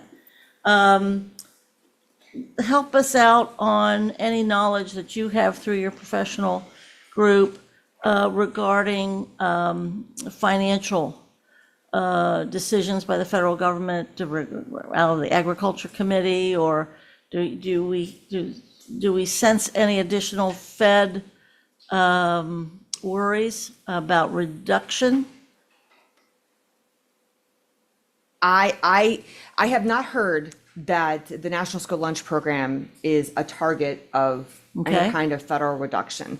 They have actually, through the years, followed inflation planning by awarding additional reimbursement amounts through us. I will tell you that those additional reimbursement amounts are still woefully low in terms of what we need to be able to have to feed our children delicious and healthy meals. It is a struggle to balance what we get for federal reimbursement to provide what we do for our kids. Mr. Burkhart? Yeah, so a couple of things to point out. One is, Jessica hit the nail on the head, woefully underfunded across the country for meals. With the government reopening, I think at the 11th hour, they were going to transfer money out of the school lunch program to SNAP to fund SNAP, which would have then left our kids having to figure out, do you want the SNAP money or do you want lunch? Luckily, that didn't happen, and they were able to open And the I government. understand that was one of the major motivations to try to close this out and get this done, was making that Rob Peter, anyway. Yeah. Yes. So the other couple things is reauthorization of school nutrition program hasn't happened in about 12 years. And so Congress should be authorizing it every 5 years. So because they are not, we are woefully behind those updates on not only regulations, but price and getting that additional reimbursement to our students. With that said, the Farm Bill, which looks at local farmers, there's some hope that a Farm Bill will be passed. What that means to CPS is it means additional monies from farmers will go into school lunch. And so we're hoping that that happens relatively soon. Again, that is something that the can has been kicked down the road, so we can be only as hopeful as the news that we hear that day. But hopefully if that happens, we can get some additional local monies into the pipeline for local foods as well as supporting farmers. Great. Any other, yes, sir. I was going to say, one on that topic and then one on a different, but one on that topic is that I know there is actually a big push around the country with school districts who have really struggled with being able to maintain the increasing cost of providing lunch with the way that things are being budgeted. And so there are some districts who have really struggled with even just providing the very basic level of lunch for their districts each year, let alone providing any other meal in the day without some, it becomes where they have to cut funds from other things to do. So I know there is a push, and especially some of the larger districts where there are 100,000, 200,000 students in their district, where they're saying, wait a minute, we're shipping food pretty far away to get food here. Like, this is problematic. So I do think there's a space for us to be a part of that larger conversation with some of those districts as well, as they come up. And then the second point is, and I was thinking about this in the context of sending food home for Ramadan, the idea of food waste and how are we managing food waste in the district also, because I think there's been a considerable effort to minimize food waste, which is also something that we should talk more about in the sense of our green, being more of a green district and having more of these conservation aspects of the district and then getting students to understand about food waste. Because I think that also changes mentality. If you're not, if you're grabbing an apple and you're basically taking a bite and throwing it away, if you're thinking about food waste and some of the other things, now you're thinking about that differently. And maybe you grab it and actually eat it, or you maybe you don't grab it. But I think maybe just talking really briefly about what we're doing as far as food waste. Yeah, we work a lot cooperatively with Green Umbrella. Chief Burkhart and I regularly attend meetings with Green Umbrella, and we also work of our district wellness policy to talk about things of food waste. One of the things we do is we do our program called Offer versus Serve. There are several schools that just give a kid a tray and say, here's your meal. We don't do that. We empower our kids of choice to actually choose what they want to eat. And as long as they have 3 items on that tray, at least one of them being a fruit or vegetable, it is considered to be a reimbursable meal by USDA. We've tried to really educate. The kids actually know what they're doing, to be completely honest with you. It's the teachers sometimes, and the staff and the paras who come through and be like, you have to grab that. And we're like, no, they don't. It's okay. But if they don't want it, they don't have, it's okay. I mean, it's a weird concept to think about, but sometimes kids don't want an entree. Sometimes they just want to grab some fruits and vegetables and a milk and call it a day. And that's okay to do. So it's making sure that everybody understands that we are trusting these kids to make those good decisions and encouraging them, but they don't have to take everything on the tray. We do also at every single school, if you've been out to schools, you've seen the share carts that are out there. So we actually have share carts available at every school. So anything that we can possibly, let's say a kid takes in the morning, takes a blueberry muffin and is like, I'm actually not going to eat that muffin after all. They can actually put it onto that share table and it can actually be available then for other students. For breakfast in the classroom, we have share bins. So we actually encourage the kids to then put those items into the share bin, and then it can become something that the teacher can hand out throughout the day if the kids become hungry. So we have that in place. We also actually I'm tracking it right now. I'm looking at my thing. We donate items that we know are going to no longer be usable in our lunchroom due to expiration over long break periods. We donate those to Last Mile Rescue, and then they in tandem work together with the soup to figure out which items can go on the Last Mile Rescue mobile pantries and which items can go to the soup so they can actually make meals, most of those that go to our families. So right now we are doing a massive, if you're out in our schools, you're going to see these last mile trucks going everywhere because they're actually collecting a lot of our items like our milk, our produce, our dairy items that aren't going to make an expiration through this next week. They're going to be picking those up and making donations. And we do that again at winter break and spring break and then before the summer, of course. Just a couple of general issues. Oh, I'm sorry, go ahead. General comments with our new board member, Ms. Armbruster. Indeed has a strong background, obviously in the whole no waste effort. So I think that'll be great. It'll be a great advent. I think too that as we look at our own, not the state report card, but the report card that we are developing, I honestly think that the food thing, and it has been for more than at least a decade that I can think of, is I think we lead the state. I think we lead the nation. I know the Agricultural Department has been here on a few occasions to compliment us, and it's another message that we do not get out to the public as to being the leader in something, and so much of that is really due to you. And due to my team, yeah, and your team and everybody. But the point is, it's something that we're very, very proud of for sure. And the other sad thing is that for a long time in the nation, at the Capitol in Washington, food and nutrition and the farm committees were always bipartisan. And that's one of the casualties of this new tenor. Because when we would go to DC and hear people and bring the folks, the chairs and the ranking member of the Agriculture Committee, for both the Senate and the House, I mean, that's who the boards of education wanted to hear from, because it's of the food program. And that's where it comes from, not the ed department or what have you, but hopefully we'll get that back, and maybe the food thing might be, or the SNAP versus lunch, that might help bring back some of that bipartisanship. Mr. Crossett. I just wanted, I'm glad you're working with The Last Mile. I just wanted to point out that that was founded by a CPS alum, Julie Schiffman. Yes, So- I work with All right, Julie and, Yeah. and Eric Hayden right now is who I'm working with too, to make sure we get all the pickups. Excellent. Last comments? Mr. Treasurer, you good with the food situation? Very good, very good. I enjoyed the. His favorite quote is, well, what is it that you say about the general fund and food? Yes, I will say, since we had multiple meetings, is that many school districts have to make a transfer every year to the food services fund because they don't get enough money back in reimbursement. We do not have that problem, and it is a great problem not to have. So I remember going to one of the treasurer meetings, and they're like, have you done your food services transfer? Have you moved money? And I'm like, what are you guys talking about? Yeah, so credit to Director you. Shelley and Yes. the team. And you for he your says support. that among company too. He didn't just say it among the family. He's out saying that any number of times. I've heard it recently. So great. Thank you. Madam Chair. Please. Okay, I'm sorry because I wanted to get this in before the applause, but I have to.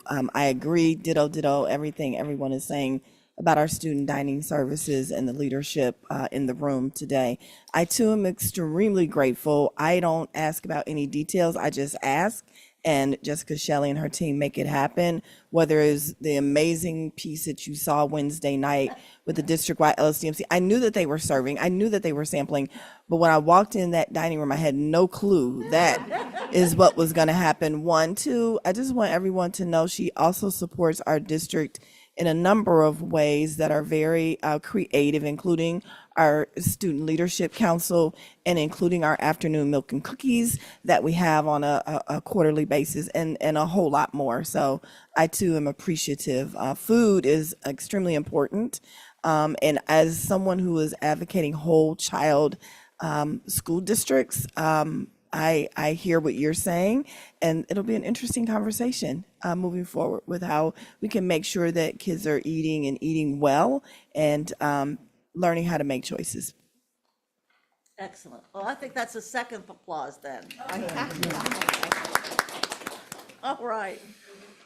All right, we have also on the contracts review, we have to look at our Department of Student Services contracts, which is the next tab, Rob. Again, I think Director Reeves can tell us all the places they spend money, in which there are quite a few. Again, it looks like all of the KPIs are on track, which is a good thing to see, and I'll let her expand on that. Anything she wants to add? Great. Thank you.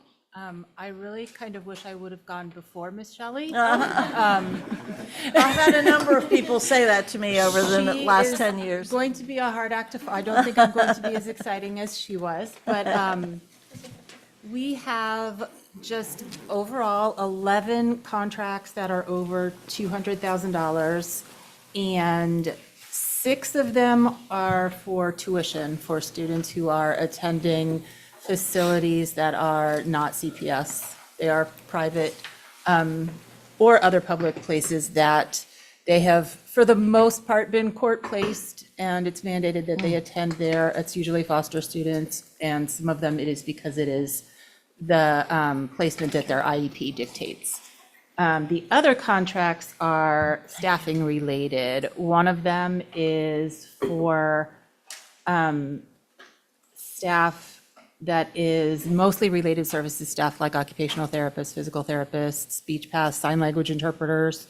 3 of them are for staffing for vacancies and leaves for DSS paraprofessionals and skilled nursing services. That is honestly, that's the biggest area that we have trouble staffing in. And then one of them is for job coaches that we use for our students who are working on their post-secondary transition goals as they look towards graduation. So that is the total number of them. They are all on track so far to meet the goals. A lot of the goals are, 100% placement of students that need to be placed out, making sure that we have them placed where they need to be. And we are we don't ask for 100% for staffing because we know that we couldn't meet that, but we are doing a good job of staffing with the agencies that we do have in place. And I do want to point out this year, that, because this was mentioned earlier, that one of the newer companies that we're working with this year, Emergis, they are one of the companies on this contract. They do have, right now, we're only working with them on paraprofessionals and skilled nursing services, but they do have the potential to provide more services. So we may be able to do something like, I think, Board Member Craig and Board Member Crossett both mentioned having kind of one place that can do a lot of the services. That is something that we're definitely looking at with that company, because the staff that they have supplied us with this year have been very good. We've gotten really good feedback about them, and so it makes sense to kind of look a little bit closer into that partnership. But other than that, if anybody has questions, I'm happy to dive further into this. Mr. Craig? Again, not really questions. I think one maybe potential opportunity is something we talked a little bit about yesterday in our meeting with the City Council. Healthy Neighborhoods Committee is actually trying to combine some of the efforts with regards to student employment and like that idea of career building. Maybe a space in which we can build some type of partnership that also may align the business community into that circle, so that we're not all doing it separate from each other. And I think that might consolidate some of the effort that you all are staffing folks to do, but also if we have 5 different people talk to the same 5 students as opposed to 5 different students, it doesn't help. I think one other thing that I was thinking about with regards to some of our student services, we've reshaped what all fits into the Department of Student Services over the last few years. So I think it may at some point be helpful to just kind of redefine to the board what all is encompassed in student services, because I know for years that became an issue when we looked at the budget, because we would move one thing out of student services, and so now the budget looks a lot different. Then we move it back in, move something else in. The board looked at it as this is your dollar, right? And not as opposed to what are we asking you to do as part of the department. And so I think it just would be helpful for us to get a little bit of a picture of what all is in part of student services, because hearing the contracts sounds very different than hearing student services. One of the items to talk about on Monday night, you think? It didn't have to be Monday night, but I mean, I think in the near future, as we're going through the budget discussion, making sure that we're discussing that. Especially with the changes we've made recently in school health. That's a big area. So, yep. Mr. Crossett, anything? I would just have to say, too, that I know we're in that period of reorganization and new leadership, and that we're glad that we are with you. But also, I will date myself back to the Ronan superintendency and being at some place, at some conference, and I can remember Mrs. Ronan and I standing somewhere. I think we were kind of in a food line or a reception line or whatever, and as often she would, without even moving her lips, would say, you better watch out for the costs of student services and transportation. That is going to kill us. It's direct. That's got to be 12 years ago. And then it was, this. So costs have to be a major, and the superintendent knows this very well, and obviously you do too, but the cost piece has been giant and growth beyond the norm. And that doesn't show up in this funding, you're right, but it is something that definitely shows up in transportation. And we have been, there's also new leadership in the transportation department, and we have been working very closely this year in particular to try to be as efficient as possible while still meeting what the students need to get them there, because.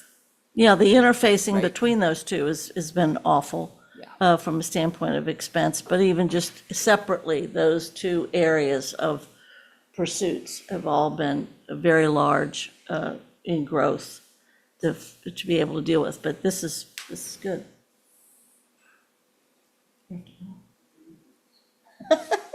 I got you, I promise.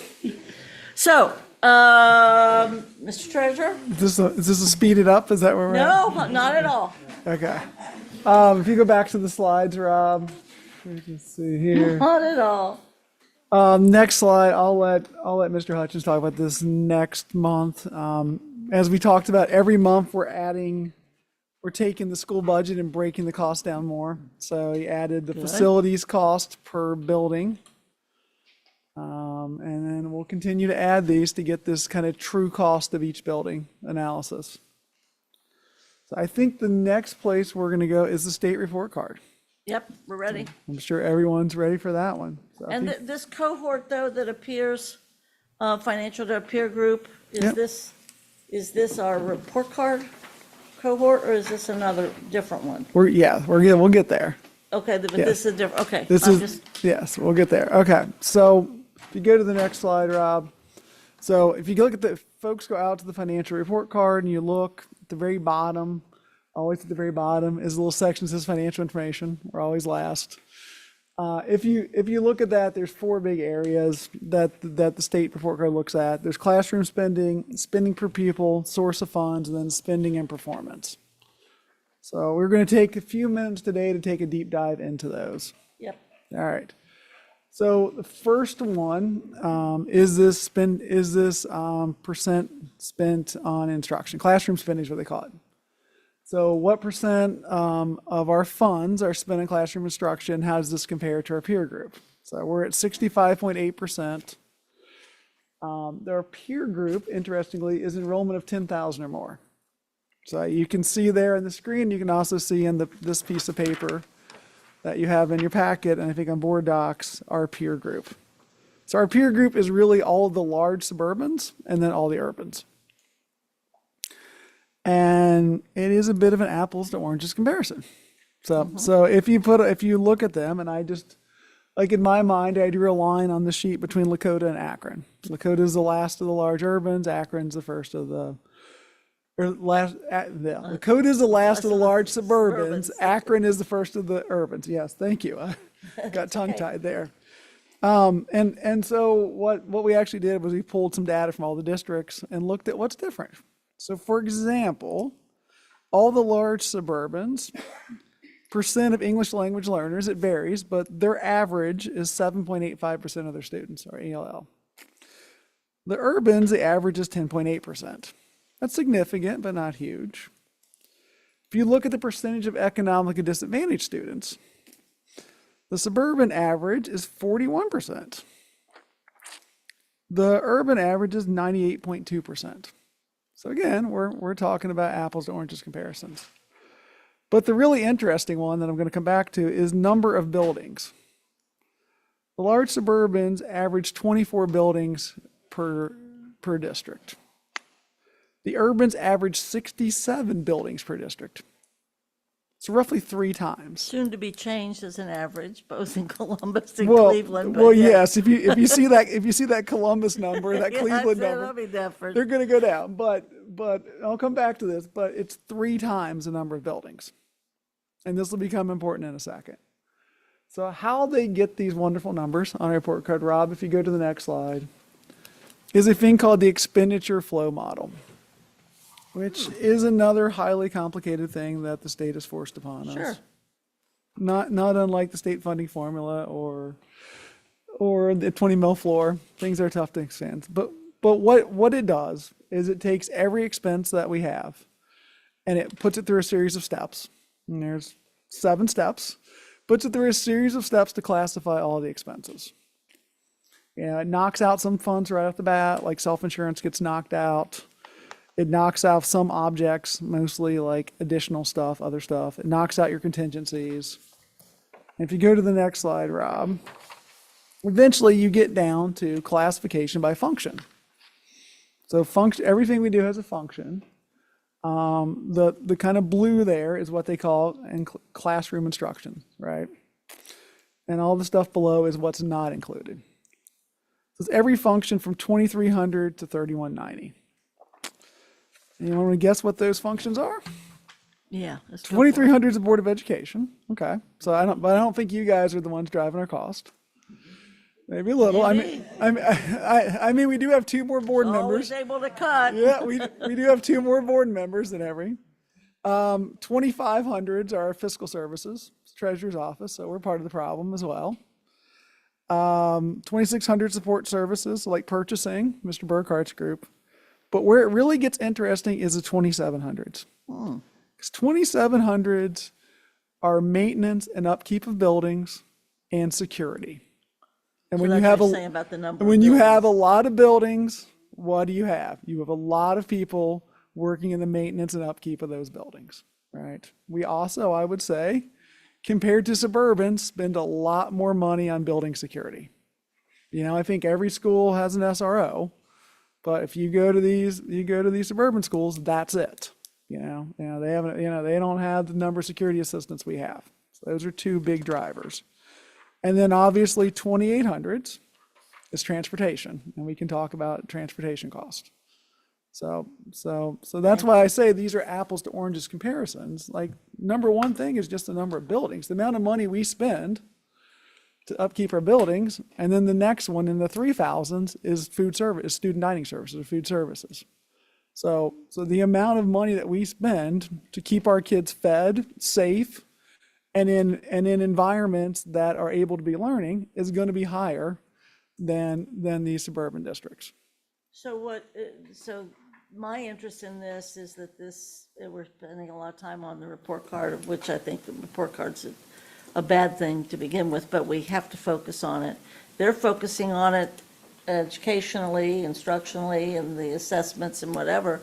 But this is kind of one of the things that regular folk that are semi-informed would look and see whether or not we're being financially reasonable or how much money's being spent where. But it doesn't say in the report card how this cohort has been arranged. It's just by size.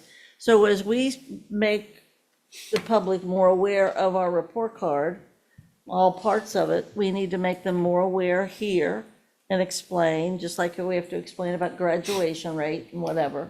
So that a lot of education has to go on here. But this helps a lot to figure out why. And is there any way that the report card can be more reflective, or the selection of cohorts could be more reasonable?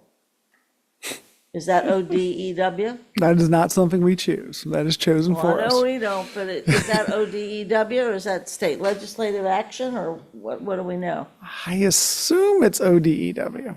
I assume. Well, I think we should. We can find talk to out. those people. Yeah, we can find out. I mean, yeah, I think Because it's not a fair assessment it is an by cohort. It is an arbitrary drawing of a line, Yeah, right? We pick 10,000 as a magic number and we do the line I there. love that you did this, thank you. Okay. So a couple other things. So let's, oh, sorry, please. sorry. I think might be interesting to look at is that the percentage of students per building. I just did some quick calculations. I think I'm explaining it. Enrollment divided by the number of buildings. And it's for the suburbans, it's 66%. For the urbans, it's 41%. I think it would be interesting to know why that is. And I don't expect to know that answer today or anything, but it's significant, and maybe I just don't know why that's such a big difference between suburban and urban, but. Yeah. So one of the interesting things, I think, kind of going right, if you look at the last column, that square footage per pupil. Yeah. And you can see we're a little higher. We're 193. We're a little higher than the suburbans. But you look at like Cleveland, 277 square foot per pupil. I mean, this is why they're actively reducing their Well, footprint. and you're all welcome for having a really good, forward-thinking school board. You can move on now.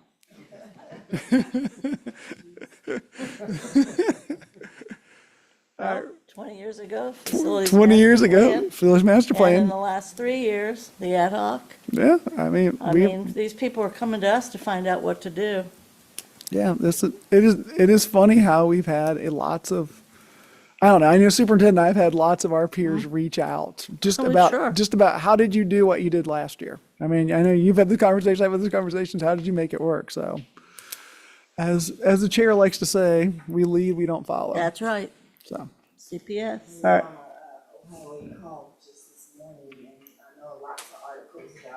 Columbus, they come to me every day, and then the Cleveland superintendent, I don't know, I forget if he said 18 or 28 buildings. So they're working really hard, trying to Yeah. figure it out. It's kind of funny if you look at Cleveland's plan, like their end numbers get really close to our numbers. I think it's like when they're done, they have 14 high schools and 40-ish elementary schools, which is fairly close to where we are. And let this be a lesson to the public and everybody else. You will recall Cleveland, for all intents and purposes, was taken over by the state of Ohio. They do not have a locally elected school board. And we were all in a big churn when all that happened. Oh, wow, let's figure out if we can have a Cincinnati plan, because the Cleveland plan is getting a bunch of state money. And fortunately, what are they doing? They are underwater, and we are not. So much again for local control versus the state knowing anything. I think one thing that, at least to my head, as I look at the numbers of both students and to the point of square footage, which I think also is somewhat of a misnomer in some ways, because a district that has certain programming is going to have a lot of square footage in that they have facility needs for those programming. A school district that doesn't offer much in the way of programming has classrooms, and that's basically it. Or like some of the districts that are 10,000 students may not have staffing in a way as a district that has 30,000 students that require a building, right? So you may have staffing in some buildings as opposed to, or like you're using a school building as opposed to using a separate office and that kind of deal. So I think there's sometimes it's also a misnomer when you look at why some square footage is lower or why some square footage is higher.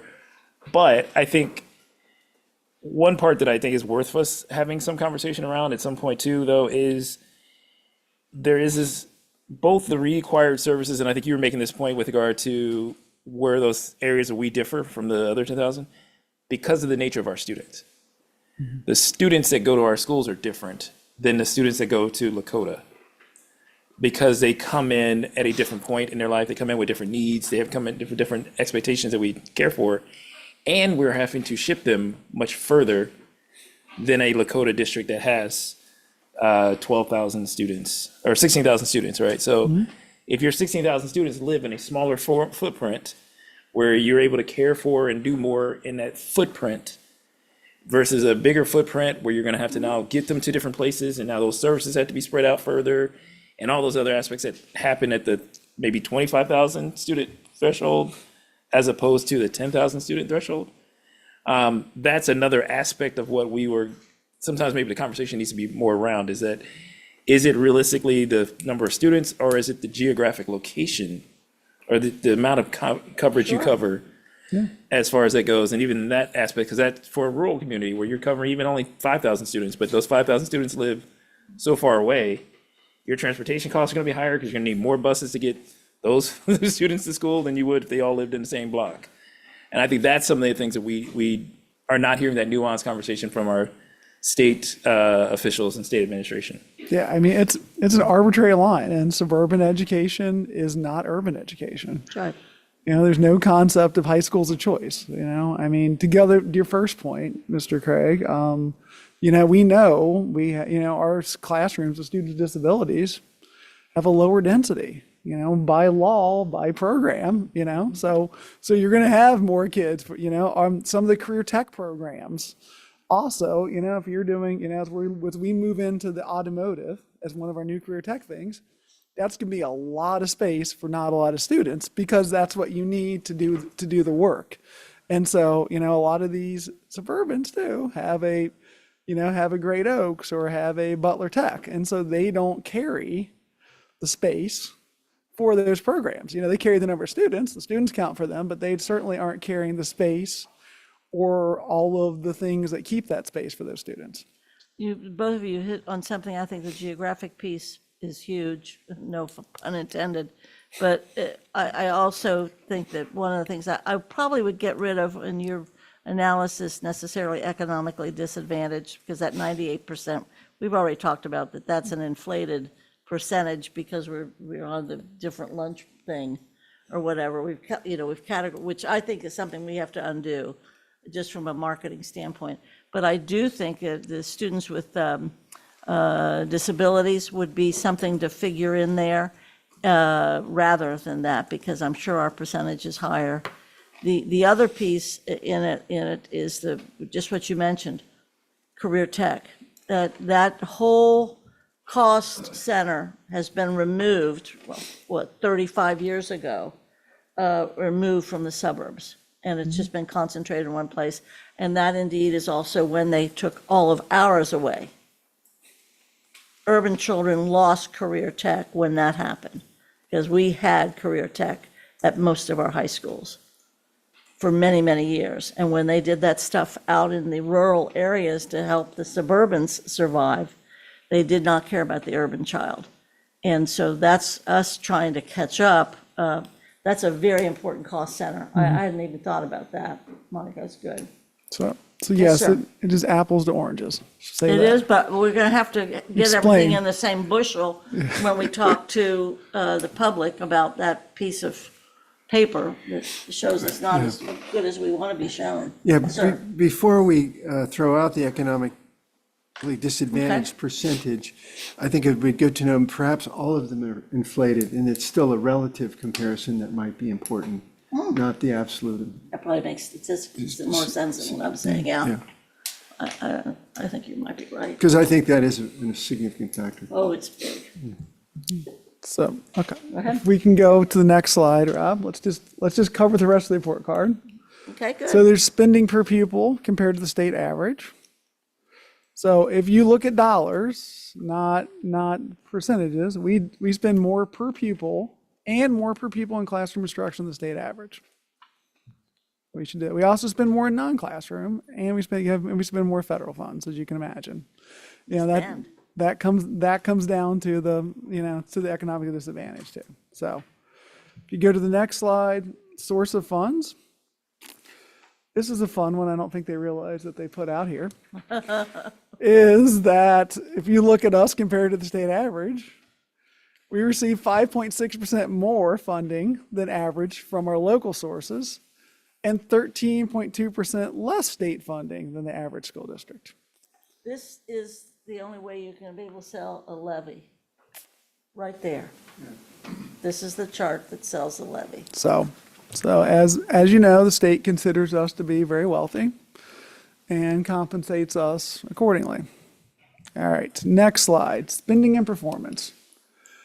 This is an interesting one. This is a quadrant graph, and we can talk about what's the best quadrant. I assume the idea is top left would be your best, right? You're the highest performance for the lowest spending. And bottom right would be the worst, right? You're spending the most money for the lowest performance. And for some reason, they created another comparison for us here called similar districts. Right. That's To Fairfield, basically screw us. yes, Fairfield, Northwest, Southwestern, Reynoldsburg, Westerville, Parma, and Oh, Princeton. yeah. I mean, Reynoldsburg, the tomato capital of the world.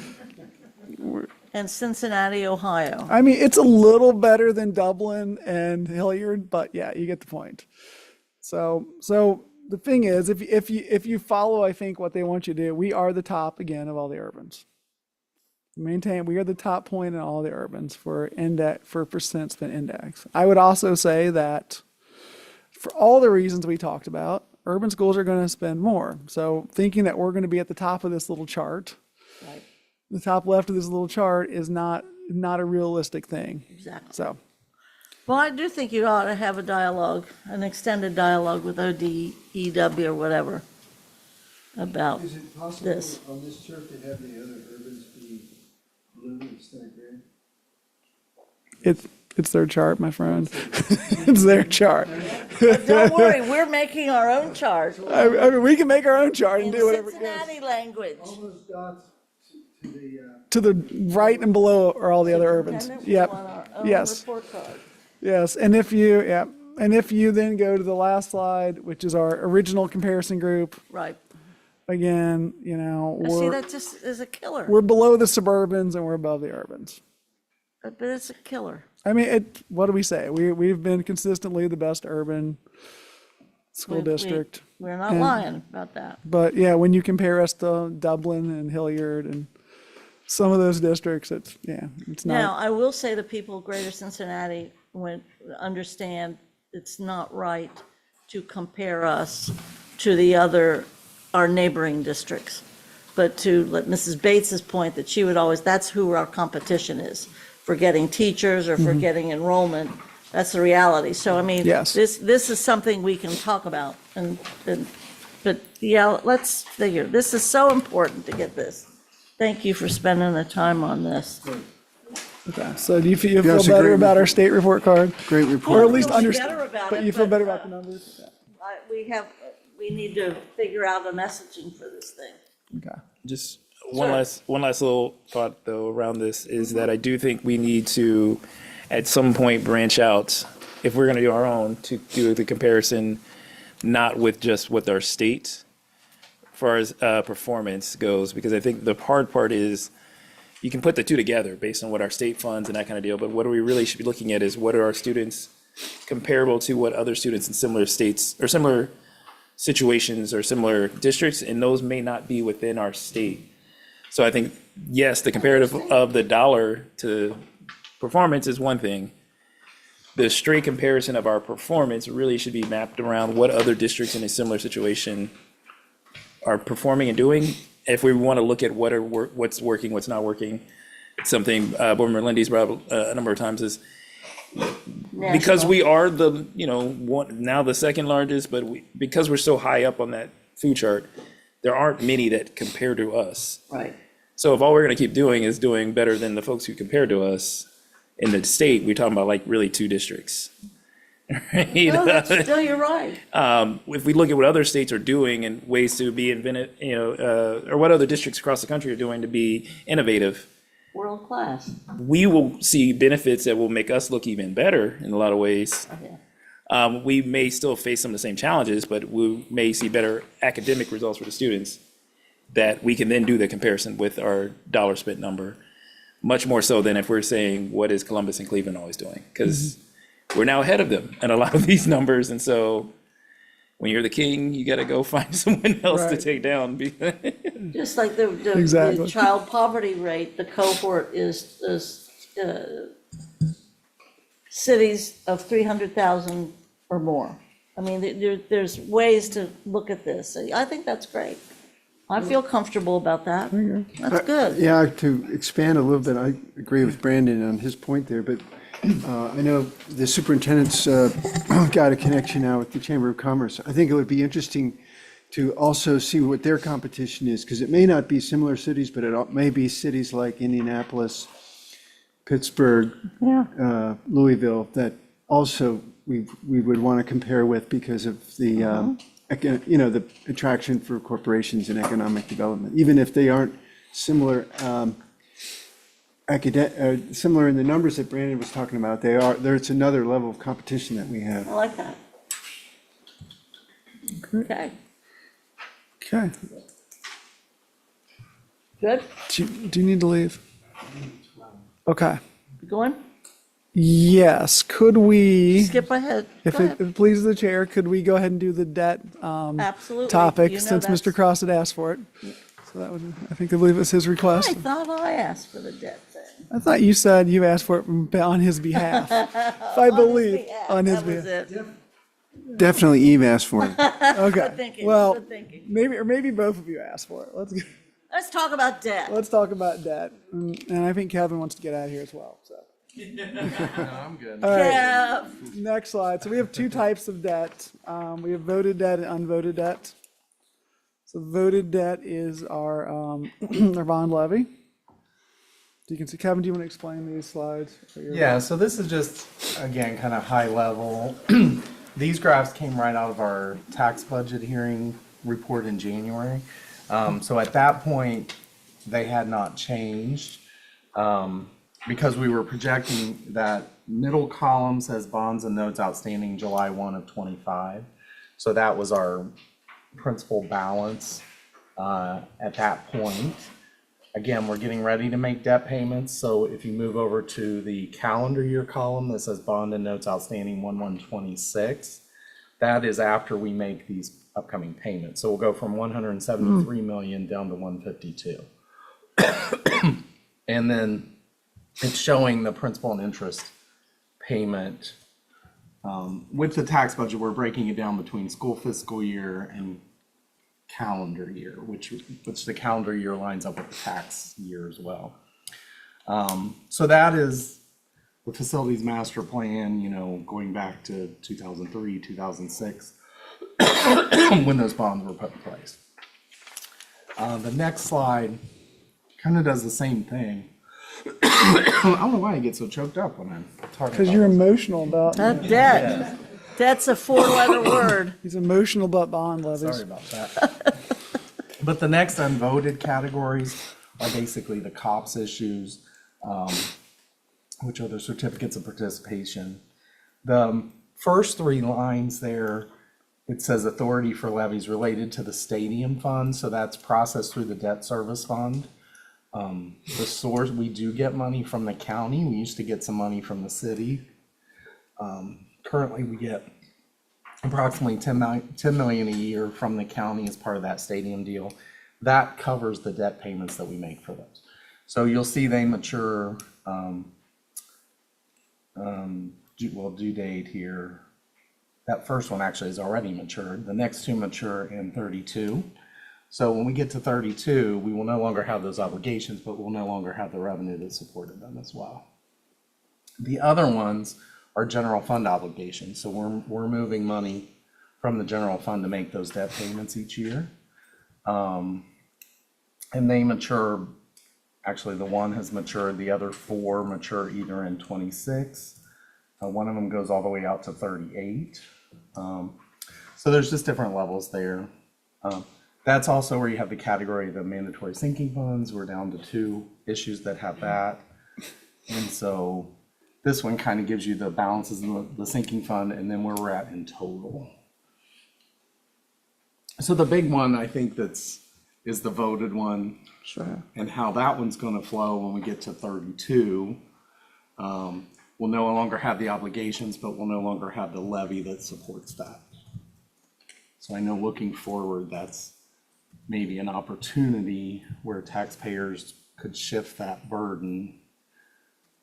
If things go as they are now, it'll be a reduction for the property taxpayers.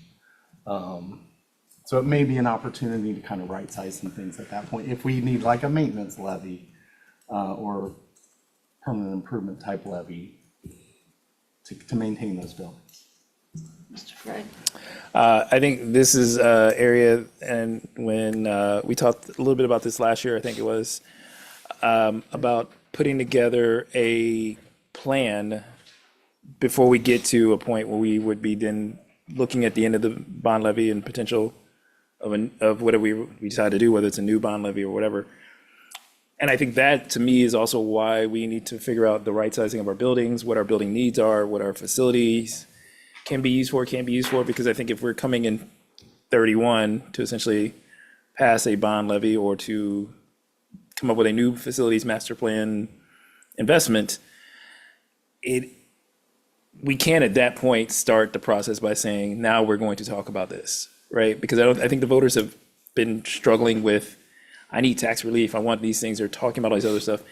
Whatever we come with has to kind of sound like we've been working towards that goal along the way. So I think it would be helpful for us as a district to even be looking at what our needs from, whether it's certain buildings need to be renovated or certain buildings need to be created or built. I mean, I think we look at Saylor Park as a great example of a school where we may need to invest in some form of a new building at some point by that point, or an addition, that we have to be telling a voter a story about that prior to us getting to 31. And so that's my only thought is I think that levy is important, or the bond levy is important, and the debt is important because we have to be able to create the narrative for whatever we're going to do next. And that's what I'm hoping maybe we can start to do a little bit more of as we do each year's budget and process. I honestly think we ought to be concentrating on that almost every meeting in some way, shape, or form to develop that narrative and even know what the narrative is going to be. I do think that the end of the FMP is a real target for us, because that's a big story and that's a big sales point. But I know we also need operations money, like soon, like now. What will it take to us to get to the 30 big FMP end? What do we have to do in the interim? And how big is this maintenance piece versus new facilities? So I think we ought to, looking at our committee title regarding growth and. This is the growth budget part, and right? finance, Yep. this is it. And this is probably where that kind of discussion can start. And I think we need to share with the board as many times as we can where we are with this, and get the board thinking in those big terms instead of some of the times we spend a disproportionate amount of time on some things that are either been decided or really are not within our purview. So, sir. Thank you, everyone. I appreciate all the reports and everything. I have to leave right now. Sorry, I can't stay a little later, but thank you all. Great job to everybody. Appreciate it. Great, thanks, Thank you. Jim. Okay, I think next thing, and I think this. Could I ask this about for next month, kind of a timeline of debt relief and our levies and renewals? And, stars or whatever around at 30-something when we get rid of the FMP? And then maybe start talking about property tax stuff, but also income tax? And just start to, make it all on one big piece of paper. I think you're right. There's a lot of building blocks to get there. 5 years, when this all decisions have to be made, is a long way away, but yet it's not very far away. That's right. And I think that potentially has to be part of the discussion for new money in the next year or two, just as a long-term plan. I agree, and even this fiscal '27, I think we have to have made some major discussions and decisions to even figure out what this budget's gonna look like. Yeah. So, yeah, if we can think, I don't know how you wanna organize that, but the whole piece. Okay. I think Sir, the one other thing to that is the advocacy on the state level for dollars that are being dedicated for specific things. So for instance, if what we're bringing to the voters is a smaller bond levy because we're able to utilize funds from other resources within the state to cover the cost of some of the stuff we want to do, it reads better to a voter than for us to come and say we want $100 million to do a new building, right? Versus some of the things that we've been able to do in the past, or even the campaign, for building a capital campaign through the Kid Future, right? absolutely. Like that type of thing is all a part of that. I also think, and again, I made jokes about it at our retreat about, building some type of sports complex or something like that. But I think those are the things also, the bigger just the picture place for items. Yeah, the bigger picture items for it though, are the things that also make a great narrative to a voter. Telling a voter you're gonna add 2 classrooms doesn't sound as great. No, or fix windows. Or, It's, I fix the need windows or windows. roofs, doesn't sound as great as, we've built this great partnership up with this group and this group and this group, this group.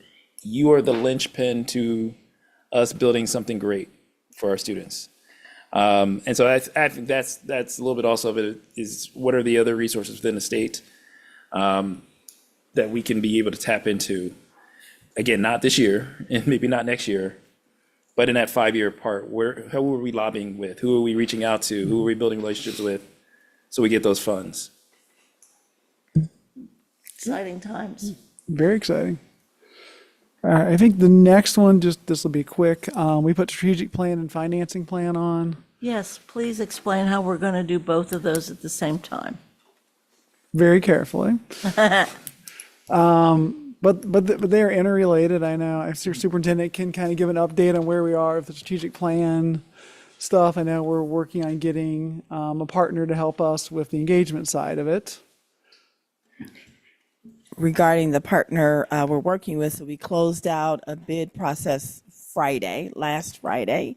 And so we are in the process of scoring those bids. I'm hoping by the end of next week that will be completed. We had a nice response of interest. And so super excited to move forward with that. Thank you. Thank you. And then, yeah, the other side, I mean, it really is a matter of being dialed in from step one in the strategic plan. So as we work through these things, I think one thing that we've talked about is taking whatever we want to call it, the obligateds off of, is disposing of that relatively early. So we know what is truly discretionary going into next year, you know, and then working through that process of how we take what's discretionary and use it to support the strategic plan. Can I comment on just one of the obligated that it was not a part of our obligated last year? The treasurer, general counsel, and I did meet at the request of the union presidents yesterday. I do believe that we have to include that request and our reopener, which we did tell them we would have a reopener pending the levy as part of our obligated.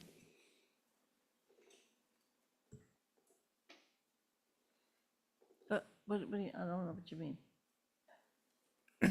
Last year, we did not give an increase to any of our unions. I don't think that we could do that again Okay. Yeah. this upcoming year. Now, Mr. Craig? And I think part of what we did when we did the agreement last year was that we would have the formalized lease conversation with regards to the reopener post levy. So I think you were saying that you were doing that conversation Started yesterday. Yeah. I think that's very important. And what I'm thinking about is that we cannot have the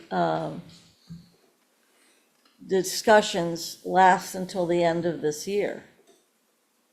It would seem to me that you have to find a way to find resolution maybe earlier than we normally find resolution for this, just because whatever we decide of that is obviously going to be impacting at least 1 year and maybe more years, just like in this strategic plan that we're somehow wanted to have a strategic plan done by June. That strategic plan, if it's a 4-year or 3-year, that strategic plan would have to include the times we're going to the public for money.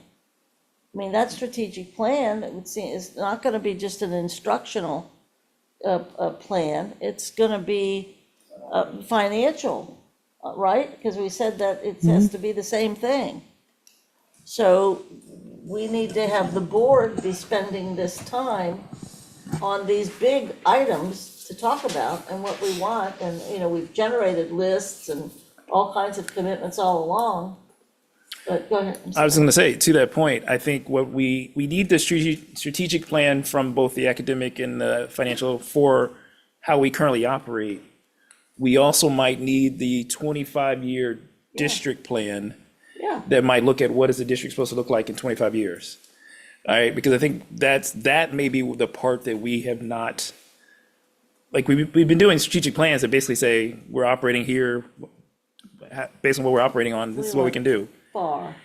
If you're going to really build a new building, if you're really going to think about what true growth and expansion, you have to be thinking about 10-year, and we can't really do a 10-year strategic plan as we currently sit. And so maybe to that point, if we're going to need new monies and these other things, or what dollars we're going to need as part of that 25-year growth of the district point, and that may be something that comes out next year. I know you spoke a lot about our bicentennial.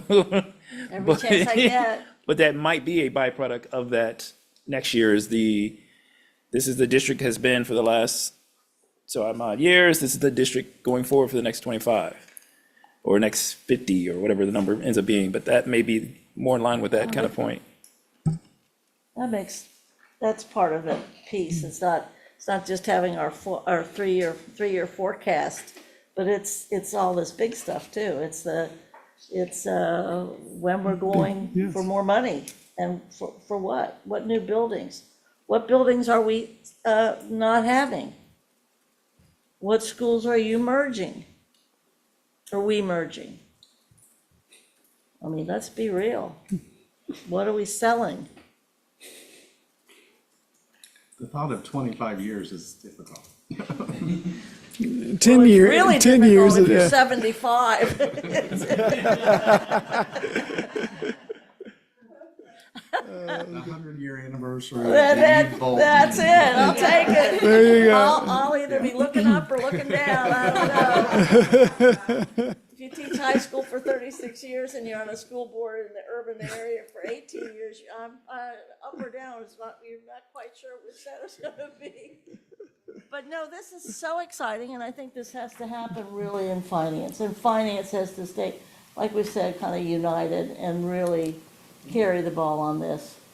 And I appreciate you making kind of the demands ever so often in a strong way, that let's talk about the big stuff.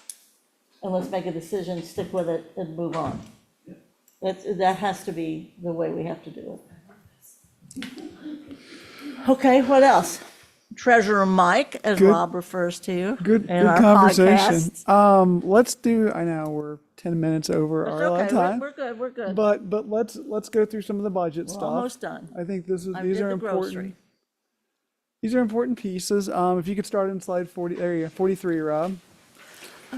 I like those little tabs. I'm getting all the use I can out of those. I've used those in so many slide I love decks. them. So And I thank, love your earth colors, your fall colors for us. honestly, this was all former Treasurer Wagner. I just kept her Our new slides and assistant removed it. treasurer's trying to figure me out. She's a weird lady up there. All right. Go ahead, sir.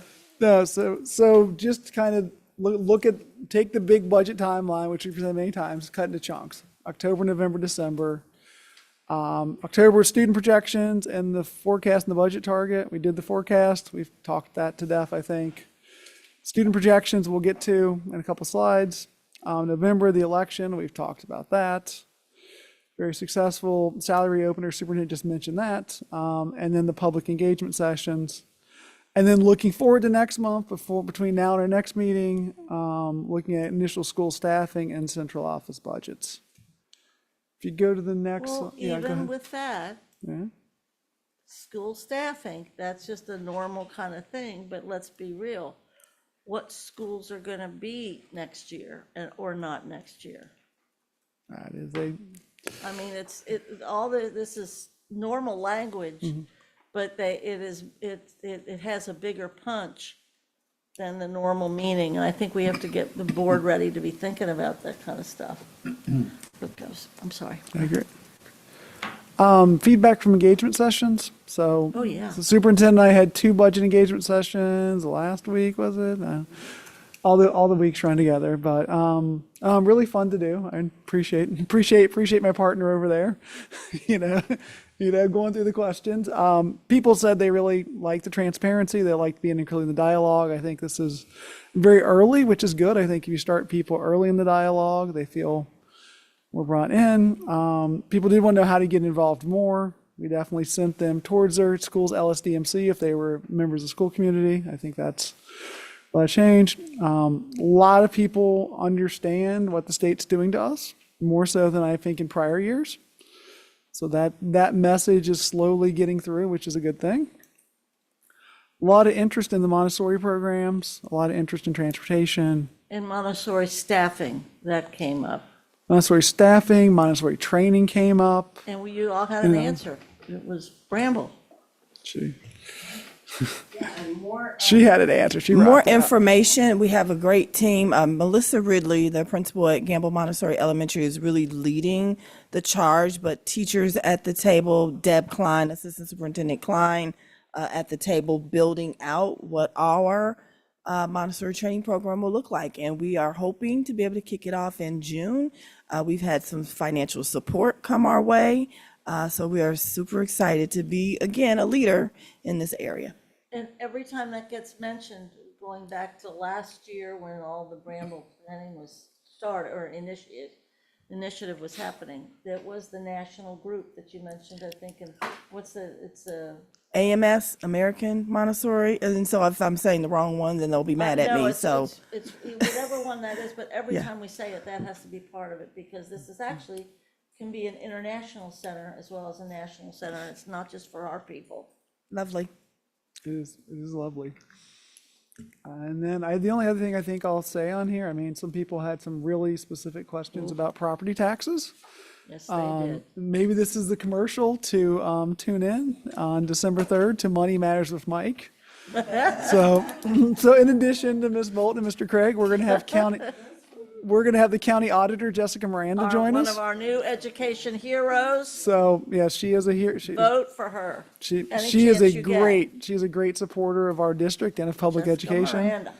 But if we're going to talk about property taxes, who better to talk with than the county auditor? So that's coming up. And then the last thing I would say about this is, and I think it's a good reminder, is continued focus on equity. You know, as we go through a budget process, that can be difficult. You know, and as I'm running numbers, it's good to have people remind everyone that we need to make sure that we're also looking at equity, not just numbers and those sort of things. And that was the only time there was any kind, I won't say heated, but passionate kind of comment. There's still this idea that some are getting something and others aren't getting something. It's that real and perceived inequity among the district, which is another reason why it's good to have fewer magnets than we did 3 years ago. But we have to be able to show the results and show me the money for the schools that people are worried about. So good reminder to all of us, yeah. If you go to the next slide, Rob, just wanted to give you a quick revenue update.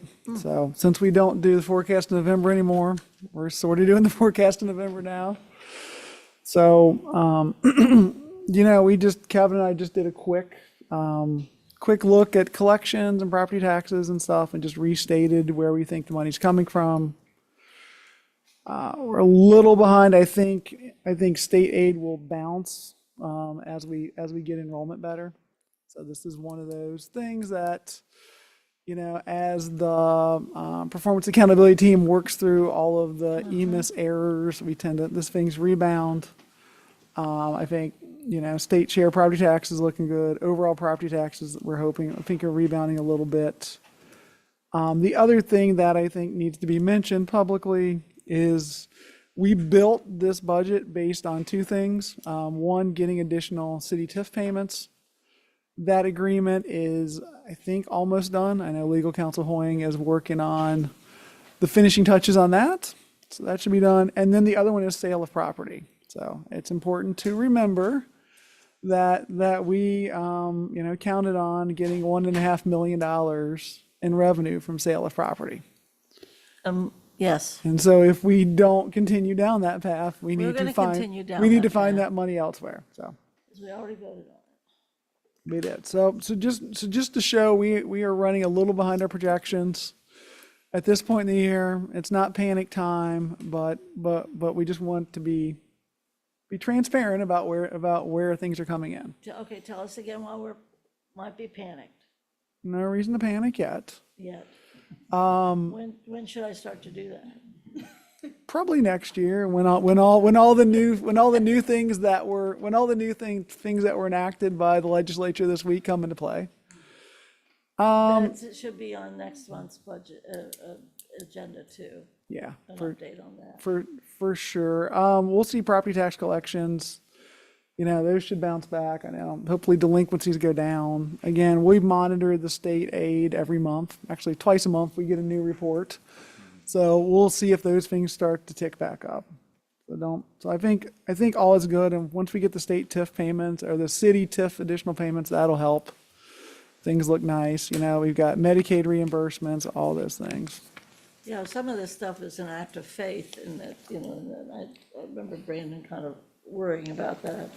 Yeah, E-rate's a little slow coming, but Really slow. that comes. So yes, there's a lot of things that can keep you up at night. All right, and this is why it's important to have cash balances. So that we don't. All right, if you go 2 slides, Rob, real quick. Mr. Gollihue did his initial very first enrollment projections for next year. So these are important. Slight increase going into 26, 27, but this is where we start building out all the budget pieces. So we take these numbers, we start looking at, them with the staffing formulas to start doing initial staffing. We do a bunch of non-personnel preloads. Nan starts looking at them for Title I allocation. So it's the initial, it's not the final, but it gives us a place to start thinking. I like those red and yellow lines. Isn't that interesting? Pox on all their houses.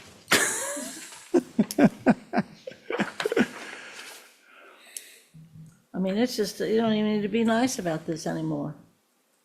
We are being thieved against. Especially the yellow. Anyway. Unbelievable. All right. So, But we're gonna win that, so. yeah, I mean, it's important. Market share is an important thing to be. Market share is very important because we want Cincinnati kids with Cincinnati Public. Yes. It is our belief we are the best option and We are. we need to run with it. So, Rob, just to kind of wrap up here, if you go down 2 slides. So putting this out publicly, cost of living adjustments, we just talked about the reopener. So it's about $4 million for 1% in the general fund and about 4.5 million across all funds. So just publicly, that's how much we're looking at. So you can multiply that, whatever percentage people are thinking about. That tells you the overall impact to the budget.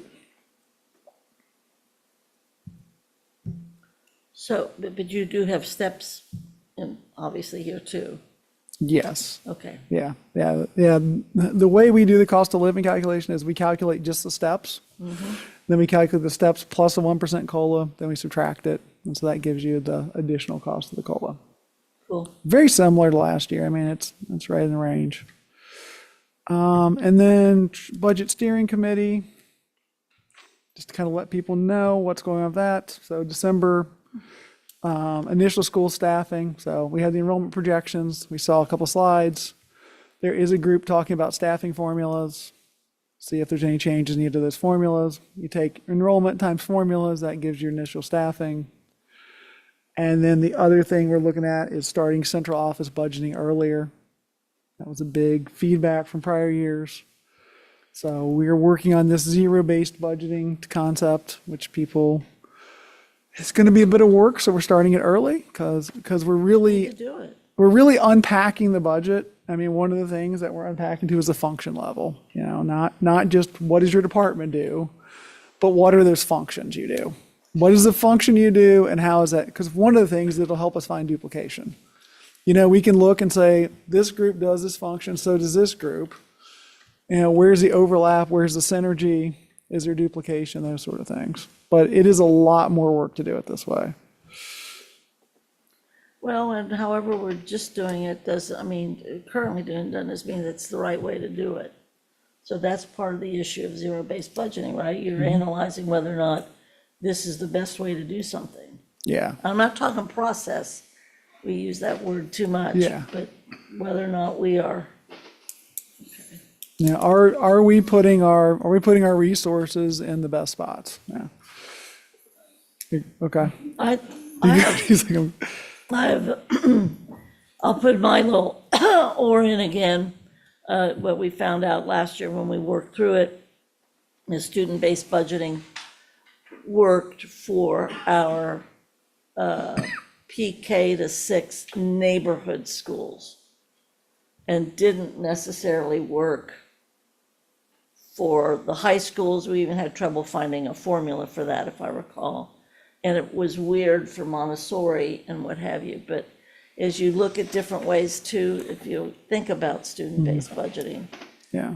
just in the neighborhood schools. And we've put a lot of effort already into trying to figure out that high school formula. I know. We're still working on it.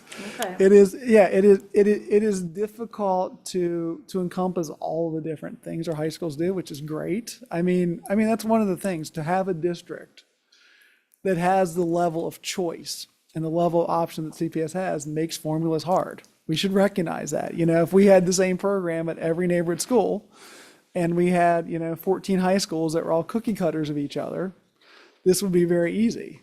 But to allow us to have the breadth from, Walnut to SCPA to the stuff we're doing at Aiken. And the to least funded high school is Aiken. stuff Just we're doing. wanted to throw that in there. I will say, As she's wearing an Aiken sweatshirt. yeah. I will say though, maybe to this discussion, and I think it's something that certainly will be helpful, and I appreciate you doing the zero-based budgeting for the central office.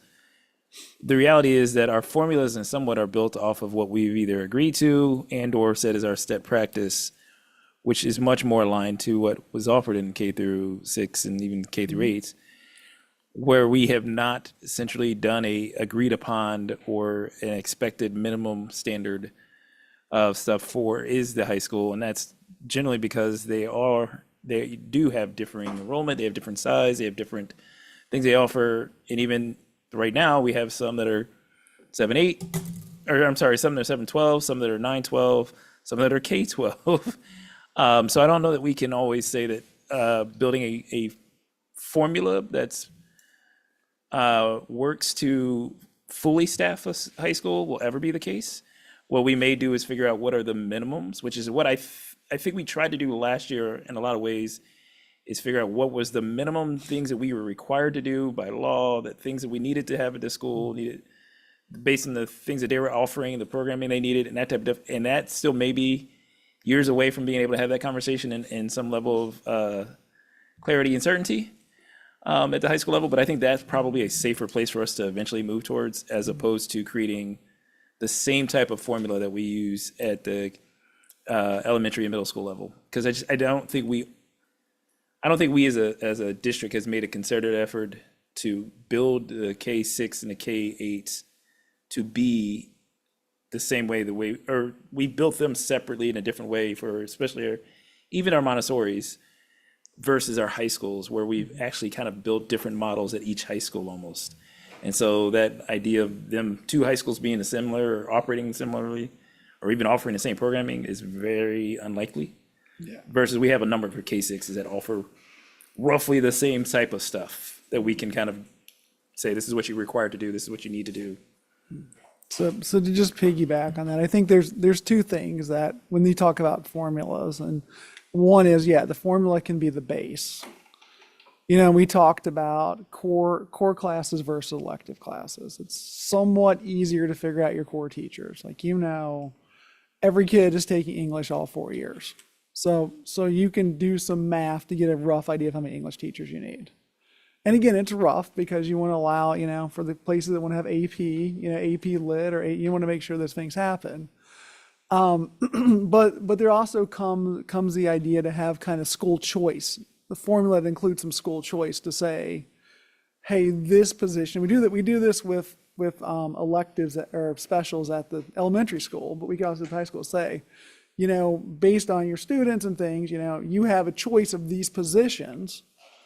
And so high school A could take those positions into this program. High school B would take positions into this program. There's still some level of comparability between them, but you're not basically pushing people into a program, into something that doesn't fit their program. So both of those are options that we kind of talk about. I mean, one of the things that I know Brandon Alexander hates this, but I'm more for more optional formulas to say, like, hey, based on number of students, you get this number of people, choose your own adventure. It can be any of these type of things.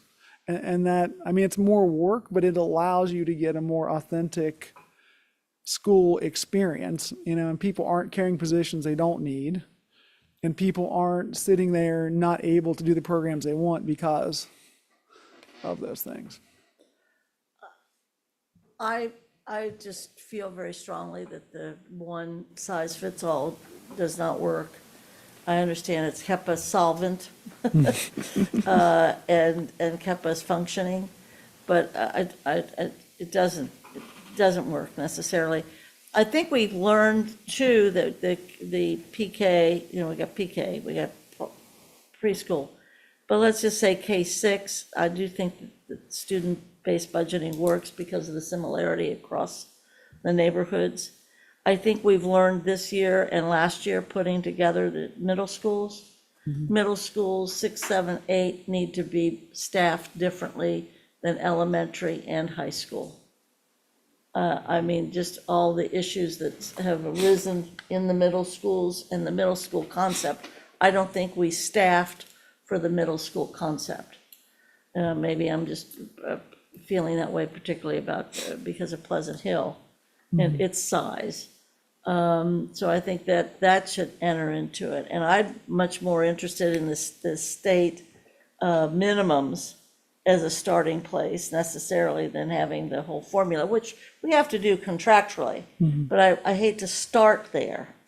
I think you start with something that isn't necessarily the best way to begin.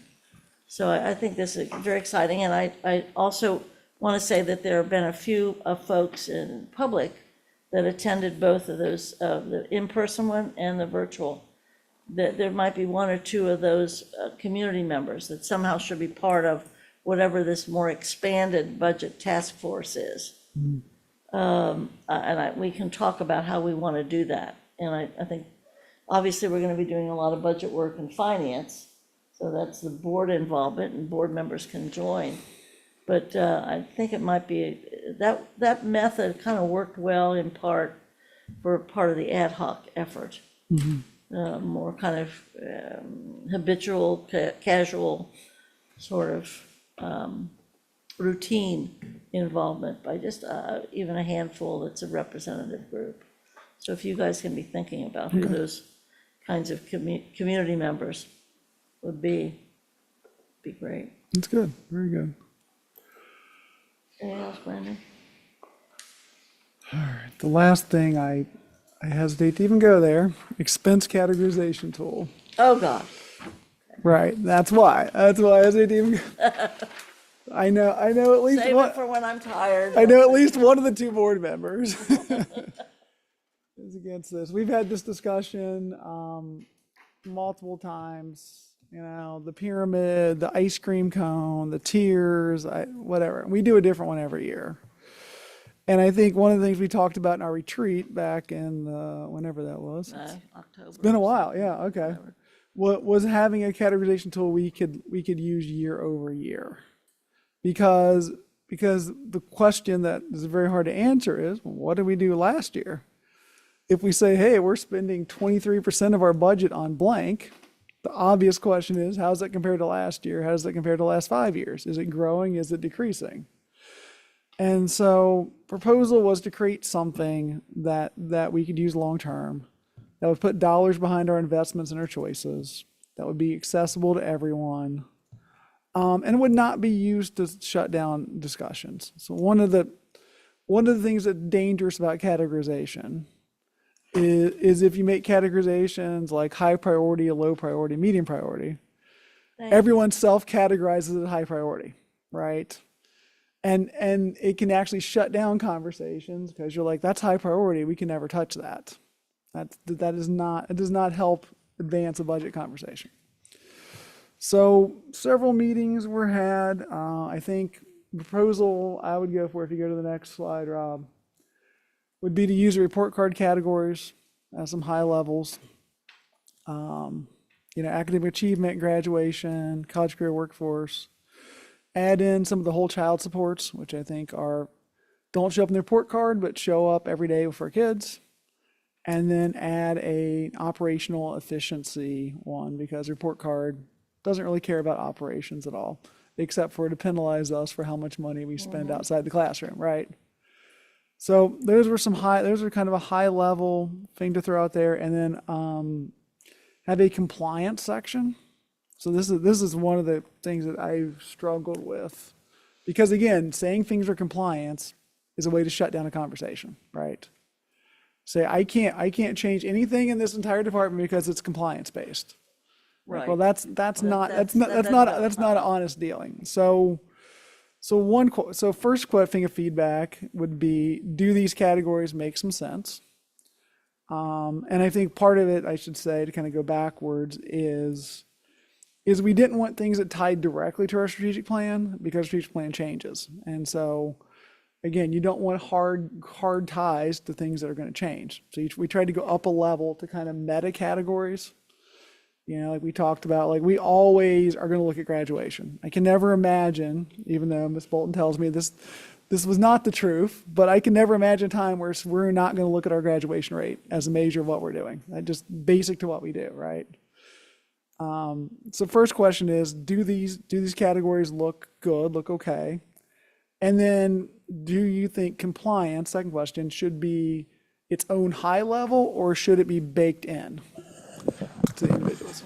So I'll give a quick answer because I do have to hop out because I have to go back to work for a 1 o'clock meeting. But I think the categories look fine to me. I think maybe the only thing I would add into a category onto that is you have operational efficiency, but I don't know how just other operational categories fit into that, because, like, for instance, dollars you spend on security are not really an efficiency, but are just dollars that have to be spent, and they don't go towards progress, closing gaps, literacy, or any other thing. I don't know how they actually count those dollars either, so maybe that's part of the problem.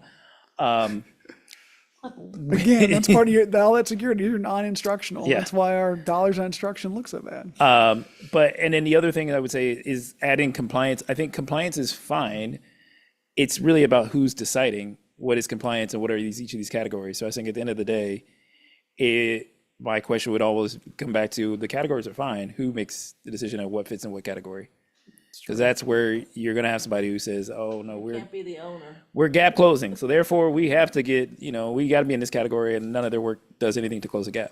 So that would be my only thing, is who makes the decision on the categories. I do like that this doesn't include the categories we had some years ago, the color-coded chart, and I'm not talking about pyramid, I'm talking about the stuff that you all had worked out, which was, I don't know, this was supplemental, or this was enhancement, or. Yes, enrichment, supplements. That really flipped me out, because I was like, who decided that this was whatever? I don't like the subjectivity to it. This starts to be a little less subjective, it would seem to me. Yeah, I was really trying to take the value judgment Yeah, out of yeah, it, yeah. because when you look at it and you see all your stuff's in enrichment, as someone who has that budget, you start thinking, well, that's something that can be cut very quickly and very easily. And that's what it looked like. This is a low priority because you don't have to do it. That's why I do like the state minimum thing. That is not that's not just compliance. I mean, this is the minimum amount. This is what they're willing to pay for. keep you legal for less. Talk about it more this next time too. Okay, yeah. For sure. Because this all has to be done. Yep. What else do we have? Believe we are at the public comment on district uses of IDMB funds. Great. If we have any public comments.